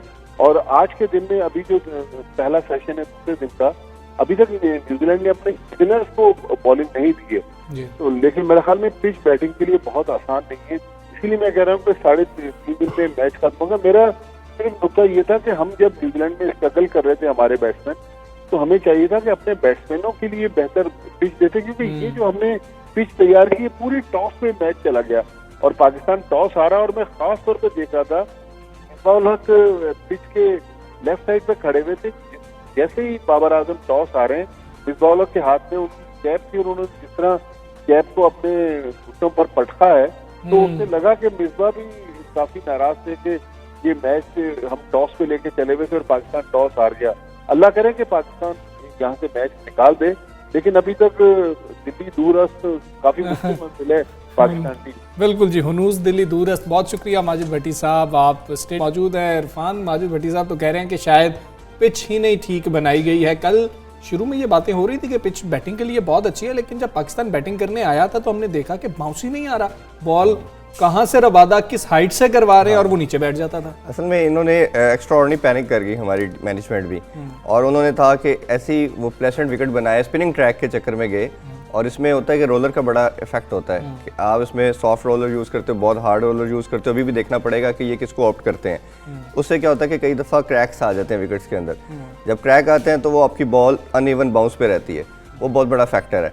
और दूसरा ये कि स्पिनिंग ट्रैक तो ऑब्वियसली इनके पास सेकंड ऑप्शन ही कोई नहीं था कि हम स्पिनिंग ट्रैक बना के उनको ट्रैप करें, बट अनफॉर्चुनेटली हम खुद थोड़ा ट्रैप होना शुरू हो गए। अच्छा, ये मुझे तो इस बात पे हंसी आ रही है, एक उर्दू में मुहावरा है, नाश ना जाने आंगन टेढ़ा। ये सारी जो कंडीशंस होती हैं हमारे ऊपर क्यों अप्लाई होती हैं? बायोसिक्योर बबल का डिप्रेशन आएगा तो हमारी टीम को आएगा, विकेट अगर वो है तो वो साउथ अफ्रीका भी खेल गया, 220 बनाई गया, हम क्यों 33 पर नहीं लुढ़कते फिर रहे हैं? मतलब ये सारी कंडीशंस हमारे ऊपर क्यों वारिद हो जाती है? ये बड़ी अनफॉर्चुनेट चीज़ है कि चले आपके अवे सीरीज पे भी आपको परफॉर्म करना चाहिए था, बट एज होम सीरीज की बात करें तो उस पर तो आपके पास ऑप्शन ही कोई नहीं ना, और आपकी ना कोई जस्टिफिकेशन बची। इवन आपके बैट्समैन के पास कोई इसकी आप नहीं कह सकते कि कोई जस्टिफिकेशन है। अब चीज़ करने की ये है कि अभी भी हमारे पास एक लास्ट होप ये है इस मैच में, सर्वाइवल की सारी होप इस इनिंग्स के ऊपर है। ये जो दोनों की पार्टनरशिप चल रही है, क्योंकि ये अभी आपके मेन प्लेयर हैं दोनों, और सीनियर प्रो आपके पास है नहीं, SHFE का आपने कैरी नहीं किया, तो ये बहुत इंपॉर्टेंट है कि ये कैसे चलते हैं। इसमें एक और मिस्टेक हमने की, या हमें चाहिए था कि इसमें 6 बैट्समैन के साथ जाते, या आपको चाहिए था 5 बॉलर्स के साथ जाते। बॉलर्स भी चाहिए थे हमें। फास्ट बॉलर ना करते आप, उसमें जो साजिद खान थे जिन्होंने डोमेस्टिक के अंदर हाईएस्ट विकेट्स ली थी, उनको इंडक्ट करना चाहिए था। देखिए, यासर शाह जो है वो लेग ब्रेक बॉल करते हैं, कल भी मैंने एक शो में बात की कि उनकी बॉल बाहर जाती है। ठीक है, और दूसरी तरफ हमारे पास जो नुमान अली है वो लेफ्ट, उनकी बॉल भी बाहर जाती है। उनके 2-3 बैट्समैन जो है लेफ्ट हैंडेड हैं। साजिद का ये फायदा होना था कि वो ऑफ ब्रेक बॉलर हैं, तो एक तो वैरायटी डिफरेंट ऐड हो जानी थी, एक की बॉल बाहर जा रही है, एक के अंदर आ रही है, हफीज वाला काम हो रहा था लेफ्टी के लिए। जी बिल्कुल, तो वो एक बड़ा अच्छा कॉम्बो बन जाना था। अब पता नहीं उसकी क्या उनकी अप्रोच थी, किस रीजन से उन्होंने चांस दिया, आल दो कि उन्होंने 2 आउट किए, बॉल भी अच्छी की, लेकिन एक चीज़ जो मुझे नजर आई कि उनकी लाइन लेंथ बहुत अच्छी थी, बट बॉल के अंदर ग्रिप ज़्यादा नहीं था, बॉल के अंदर टर्न ज़्यादा नहीं था। अब ये टेक्निकली जैसे मैंने सारा डोमेस्टिक फॉलो किया तो साजिद खान की बॉल के अंदर मुझे बहुत ज़्यादा टर्न भी नज़र आया, ग्रिप भी नज़र आई। ये एक स्पिनर, फिंगर स्पिनर के लिए बहुत ज़्यादा इंपॉर्टेंट है। तो मेरा ख्याल है जिस तरह का ये ट्रैक था और जिस तरह की बॉल स्पिन हो रही थी, ऐसा बॉलर ज़्यादा इफेक्टिव होता। इंडक्शन जो है फ़हीम अशरफ आपकी न्यूजीलैंड की कंडीशन के लिहाज से बेस्ट प्लेस थी उसकी, उसमें कोई सेकंड थॉट नहीं, अभी भी वो आपका नंबर 1 ऑलराउंडर है। बट इस विकेट के ऊपर उन्होंने जैसे हम देखा, क्योंकि वो सीम और स्विंग बॉलर है, ठीक है, तो उन्होंने विकेट भी कोई नहीं ली। अल्लाह करे कि वो बैटिंग में बहुत अच्छा परफॉर्म कर दें। आप ठीक है, कई दफ़ा आप कम्बिनेशन टीम पे ख़राब नहीं करते, बट ऐसी पिचेस के ऊपर आपको पिच को देखते हुए, कंडीशन को देखते हुए अपने प्लेयर्स खिलाने चाहिए। चौथी इनिंग्स पाकिस्तान ने खेली है। अगली बात मैं ये कहने लगा था, ये दूसरी इनिंग्स अभी चल रही है और पाकिस्तान की ये हालत है, चौथी में हम तो शायद जो हालात है 50 भी नहीं कर पाएंगे। देखिए वो इसीलिए साउथ अफ्रीका ने गैम्बल खेला फिर आते साथ, क्योंकि जो जितने भी हमने मैचेस देखे हैं कि कराची के अंदर पहले हाफ में बॉल थोड़ा सीम और स्विंग करता है, तो उन्होंने वो रिस्क लिया, ठीक है, इसीलिए लिया कि उनको पता था कि 4th इनिंग्स इस विकेट में क्रैक्स आएंगे, बॉल ज़्यादा ग्रिप करेगी, मुश्किल हो जाएगी बैटिंग, इसीलिए उन्होंने वो पाकिस्तान को दिया चांस कि ये 4th इनिंग ये खेलें। और अगर लेट्स सपोज अगर जो टारगेट है वो कोई 200 के करीब अगर आप दे दिया साउथ अफ्रीका ने 4th इनिंग, तो वो बहुत मुश्किल हो जाएगा। अच्छा, दूसरी इनिंग्स में फिर आपको लग रहा है कि बॉलर्स का हमारे ये जो अभी फिर भी हम कह सकते हैं कि जैसे हम 33 पे लुढ़क रहे थे, तो वो 220 पे तो ऑनरेबल स्कोर तो उन्होंने कर लिया था।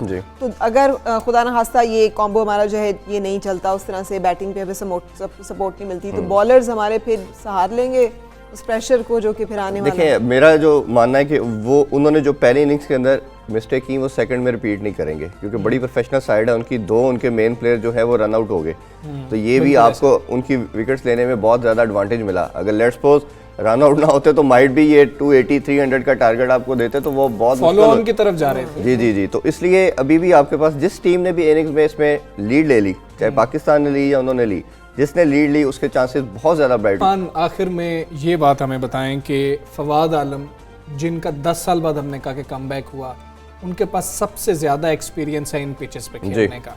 कराची में उन्होंने सबसे ज़्यादा जितनी टीम है हमारे पास डोमेस्टिक क्रिकेट उन्होंने खेली है, उन पर इस वक्त कितनी जिम्मेदारी है और हमें कितनी उम्मीद फवाद से लगानी चाहिए। फिर हमारी बैटिंग डेप्थ, यासिर शाह तक बैटिंग कर लेते हैं, नुमान भी बैटिंग कर लेते हैं, अभी जितने प्लेयर हैं वो बैटिंग कर लेते हैं, 15-15 20-20 स्कोर जोड़ सकते हैं। देखिए हमजा, उसमें बात यह है कि जो टेस्ट क्रिकेट है ना, वो मदर ऑफ क्रिकेट है, इसीलिए बोला जाता है कि इसमें आपको रिजिलेंट होना पड़ता है, आपको अटैक भी करना पड़ता है, सम टाइम पेशेंस भी दिखाना पड़ता है और एग्रेसिव अप्रोच तो रखनी पड़ेगी, क्योंकि अब वो ODI और T20 इतनी ज़्यादा हो गई है कि उसमें टेस्ट क्रिकेट को भी आप देखें हर मैच में रिजल्ट आता है।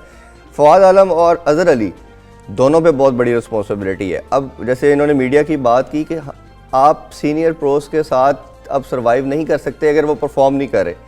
देखें, हमने देखा कि असद शफीक ने परफॉर्म नहीं किया, उनको मैनेजमेंट को प्रेशर इतना ज़्यादा आया, उनको हटाना पड़ा। इन दोनों के लिए भी, ये भी इन दोनों के लिए, एक के लिए नहीं, इन दोनों के लिए ये मेक और ब्रेक वाली सीरीज़ है। अगर ये कोई एक्स्ट्रा ऑर्डिनरी चीज़ करते हैं और अपनी पोजीशन को ये बताते हैं कि हमारी इंपॉर्टेंस थी और हम टीम को लेके जा सकते हैं, तो मेरा ख्याल है चलेंगे। अगर हारना ही है तो फिर आप नए लड़कों के साथ हारें, एटलीस्ट को टीम तो डेवलप हो जाएगी 6 साल के। मुझे तो लगता है पूरा काम ही टॉस पे चल रहा है अगर आ गया तो जीत जाएंगे। नहीं, अभी उम्मीद बहुत है, मैं वैसे काफ़ी होपफुल हूँ कि ये दोनों करेंगे और ये हमें पिच सूट करती है, इस कंडीशन को काफ़ी ये समझते हैं और मेरा ख्याल है कि आई स्टिल बिलीव कि ये पाकिस्तान अच्छा करेगा। लेट्स होप इसलिए कि भले हम इस पे रोने की जगह हंस लें, लेकिन अंदर से तो रो ही रहे होते हैं सारे, बिकॉज हमें we all are cricket lovers और अपने होम ग्राउंड पे अपनी टीम को हारते देखने से बड़ा सबसे बड़ी चीज़ ये है कि 13 साल बाद टीम का आना और ये एनवायरनमेंट जो नजर आ रहा था, ये बड़ा आंखों को अच्छा दिख रहा था, दिल को बड़ा अच्छा लग रहा था कि ये पाकिस्तान में क्रिकेट हो रही है। ये सबसे बड़ा आई कैचिंग चीज थी। And we were hoping to have a good cricket. सुबह सवेरे पाकिस्तान, सुबह सवेरे पाकिस्तान। गुड न्यूज़ आपके साथ शेयर करने लगे हैं। साल 2020 कोविड-19 से मुतासर होने के बावजूद Pakistani martial art expert Mohammad Rashid Naseem के वर्ल्ड रिकॉर्ड्स बनाने का सिलसिला जो है वो नहीं तोड़ सका। बिल्कुल ऐसे ही है। और 2020 में मोहम्मद राशिद ने 20 गिनीज वर्ल्ड रिकॉर्ड बनाकर पाकिस्तान का नाम ऊंचा किया। साल 2020 में कोविड-19 की वजह से जहां खेलों की सरगर्मियां मुअत्तली का शिकार थी, वहीं पाकिस्तान के martial arts expert Rashid Naseem Pakistan के लिए वर्ल्ड रिकॉर्ड बनाते चले जा रहे थे। सो 2020 में उन्होंने 20 गिनीज वर्ल्ड रिकॉर्ड बनाए, जिनमें से 1 घंटे में 1 किलो वजन के साथ सबसे ज्यादा मुक्के मारने का रिकॉर्ड बनाया। 1 मिनट में कोहनी से सबसे ज्यादा अखरोट तोड़ने का भारतीय रिकॉर्ड भी तोड़ा।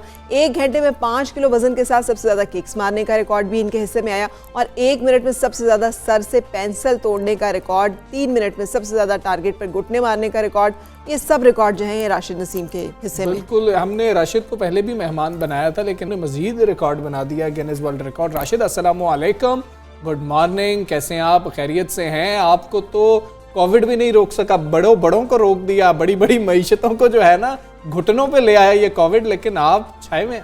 मुबारक हो आपको। बहुत बहुत शुक्रिया। सबसे पहले तो वालेकुम सलाम और बहुत बहुत शुक्रिया आपका। बिल्कुल जी, कोविड के अंदर जो है वो मेरे रिकॉर्ड बनाने की तादाद जो है वो कुछ ज्यादा ही तेज हो गई, क्योंकि नॉर्मली जो मेरी एवरेज आती है एक साल में रिकॉर्ड्स बनाने की वो तकरीबन 10-12 के करीब आती है। लेकिन 2020 के अंदर कोविड चल रहा था, पूरी दुनिया में जो है स्पोर्ट्स की सरगर्मियां जो है वो मुअत्तल थी। लेकिन मैं भी जॉब से जो है वो नहीं थी, मेरे पास जॉब भी नहीं थी, तो भरपूर तरीके से मैंने कहा चले मार्शल आर्ट करते हैं और रिकॉर्ड्स की तादाद को जो है वो बढ़ाते हैं। और क्योंकि मेरा ये टारगेट है, एम है मेरा कि मैं पाकिस्तान के लिए जो है वो मार्शल आर्ट में जो है वो 100 रिकॉर्ड्स जो है वो कंप्लीट करूं, तो मैंने अपनी स्पीड बढ़ाई और अल्हम्दुलिल्लाह 20 रिकॉर्ड्स जो है वो मैंने गिनीज वर्ल्ड रिकॉर्ड के अंदर जो है वो अप्रूव्ड जो है वो करवाए माशाल्लाह से। Very good. सो अब कितने रह गए हैं? अब आपने 100 अगर तय किए हुए हैं तो कितने रह गए हैं, और उनको कोई टाइम फ्रेम भी तय किया हुआ है कि बाकी जो है वो कितने अरसे में मुकम्मल करने हैं? देखिए, मेरे जो अब तक जो है वो इंडिविजुअली तौर पे जो है वो मैं 63 गिनीज वर्ल्ड रिकॉर्ड बना चुका हूं, जबकि मेरी एकेडमी जो है Pakistan academy of martial arts जो है वो अब तक 78 गिनीज वर्ल्ड रिकॉर्ड जो है रजिस्टर करवा चुकी है। तो इंशाल्लाह ताला नेक्स्ट 3 इयर्स के अंदर मेरा ये टारगेट है कि मैं अपने जो है 100 रिकॉर्ड्स जो है वो इंडिविजुअली तौर पर जो है वो कंप्लीट करूं। पहले टारगेट है कि मेरी जो एकेडमी है उसके मिलाकर जो है वो 100 हो जाए, उसके बाद भी मेरा अपना जो इनफरादी तौर पर जो है वो 100 का टारगेट है इंशाल्लाह। बिल्कुल, आपकी जो साहबजादी हैं वो भी गिनीज वर्ल्ड रिकॉर्ड शायद हासिल कर चुकी हैं, हमारी उनसे बात भी हुई थी। वो कौन सा गिनीज वर्ल्ड रिकॉर्ड है और वो कहां तक पहुंच गई हैं? आगे उनके क्या प्लान्स हैं जो आपने तय किए हुए हैं? देखें, वो दुनिया की जो है वो सबसे कम उम्र मार्शल आर्ट बनाने वाली जो है वो लड़की है, जिसने 7 साल की उम्र में जो है इंडिया का रिकॉर्ड ब्रेक किया था। अल्टरनेट एल्बो स्ट्राइक्स जो है वो उसको करनी थी 211, तो उसने जो है वो 242 एल्बो स्ट्राइक्स करके जो है वो इंडियन जो खिलाड़ी थी श्रुति एस, उसको जो है बीट किया था। और इस रिकॉर्ड के लिए एज लिमिट कोई भी नहीं है, मतलब अगर कोई 15 साल का हो, कोई 20 साल का हो, कोई 25 साल का हो या 30 साल का हो, तो ये रिकॉर्ड को बना सकता है। तो उसने जो है वो एक यंग लड़की थी उसको बीट किया अल्हम्दुलिल्लाह, और अभी मार्शल आर्ट की वो प्रैक्टिस कर रही है। बेसिकली मेरा ख्वाब तो ये है कि वो एक एज ए फाइटर जो है वो अपना जो है वो नाम बनाए पूरी दुनिया में मार्शल आर्ट के हवाले से। लेकिन वर्ल्ड रिकॉर्ड के अंदर उसकी एक एबिलिटी सामने आई थी मेरे नजदीक, क्योंकि वो सारा दिन जब मैं प्रैक्टिस कर रहा होता था कोविड की वजह से, वो भी मेरे साथ 4-4 घंटे 3-3 घंटे प्रैक्टिस कर रही होती थी। तो मुझे उसकी एबिलिटीज नजर आई, मैंने उससे वर्ल्ड रिकॉर्ड अटेम्प्ट करवाया। Very good. अच्छा, ये बताइएगा, आप जैसे और बहुत सारे नौजवान जो घर में हैं जिनके पास जॉब्स नहीं है और वो भी चाहें कि वो भी वर्ल्ड रिकॉर्ड बनाना चाहें, तो क्या गाइड करेंगे उन्हें कि किस तरह से किया जा सकता है?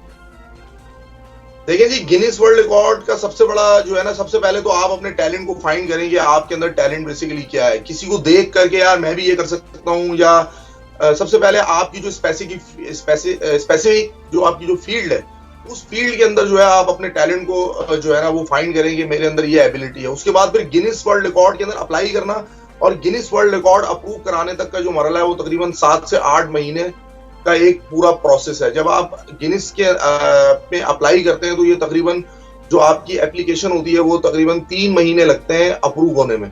उसके बाद फिर आप उसकी गाइडलाइन आपके पास आती है, उसके अंदर छोटी छोटी चीजें लिखी हुई होती हैं। मिसाल के तौर पे अगर मुझे एक लकड़ी का बोर्ड ब्रेक करना है, मैं चाहता हूँ कि एल्बो के साथ या हाथ के साथ या सर के साथ जो है मैं कोई लकड़ी का बोर्ड ब्रेक करूं और उसमें वर्ल्ड रिकॉर्ड बनाऊं, तो वो लकड़ी के बारे में पूरी एक जो है ना वो उसको स्पेसिफाई करेंगे, उसकी जो SOPs होंगी कि जी लकड़ी का बोर्ड इतना मोटा होना चाहिए, इस किस्म की लकड़ी होनी चाहिए, मॉइस्चर होना चाहिए। उसके बाद फिर तकरीबन 3 महीने जो है वो लगते हैं उसको अप्रूव कराने के अंदर, फिर वो आप रिकॉर्ड बनाते हैं गिनीज वर्ल्ड रिकॉर्ड की शराइत के मुताबिक। बिल्कुल ठीक है। राशिद, हमें ये बताएं कि आपने बताया कि आपके पास जॉब नहीं थी, इतना रिकॉर्ड होल्डर शख्स हो, क्या मार्शल आर्ट्स में पाकिस्तान में बिल्कुल काम नहीं हो रहा कि आप उससे रिलेटेड कोई जॉब कर सकें, आपको जॉब मिल सके? देखिए जी, मैं बेसिकली स्कूल टीचर हूँ और स्कूल्स के अंदर जो है मैं मार्शल आर्ट कराता हूँ। मेरे पास कोई वैसे तो कोई गवर्नमेंट जॉब नहीं है, लेकिन क्योंकि स्कूल्स वगैरह सारे बंद थे तो लाजमी सी बात है कि मेरी जॉब भी नहीं वैसे, और अभी तक आपको पता है कि स्कूल जो है वो बंद है।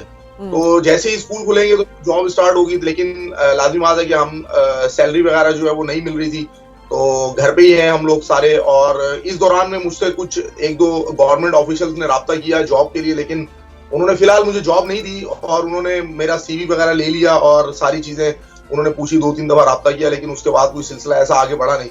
लेकिन ये है कि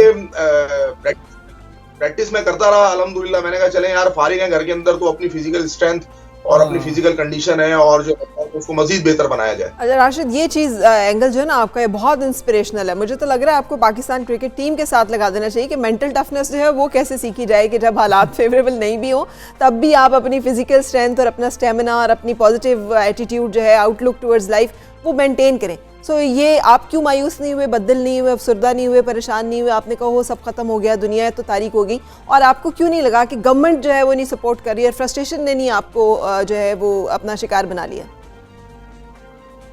देखिए जी, जब आप कोई पॉजिटिव काम करते हैं ना तो आप पर मुश्किलात भी आती हैं, आप पे तनकीद भी होती है। तो मेरे वर्ल्ड रिकॉर्ड्स पे भी कुछ लोग तनकीद करते हैं और बहुत सारे लोग जो है मतलब बहुत सारी मुश्किलात भी आती हैं।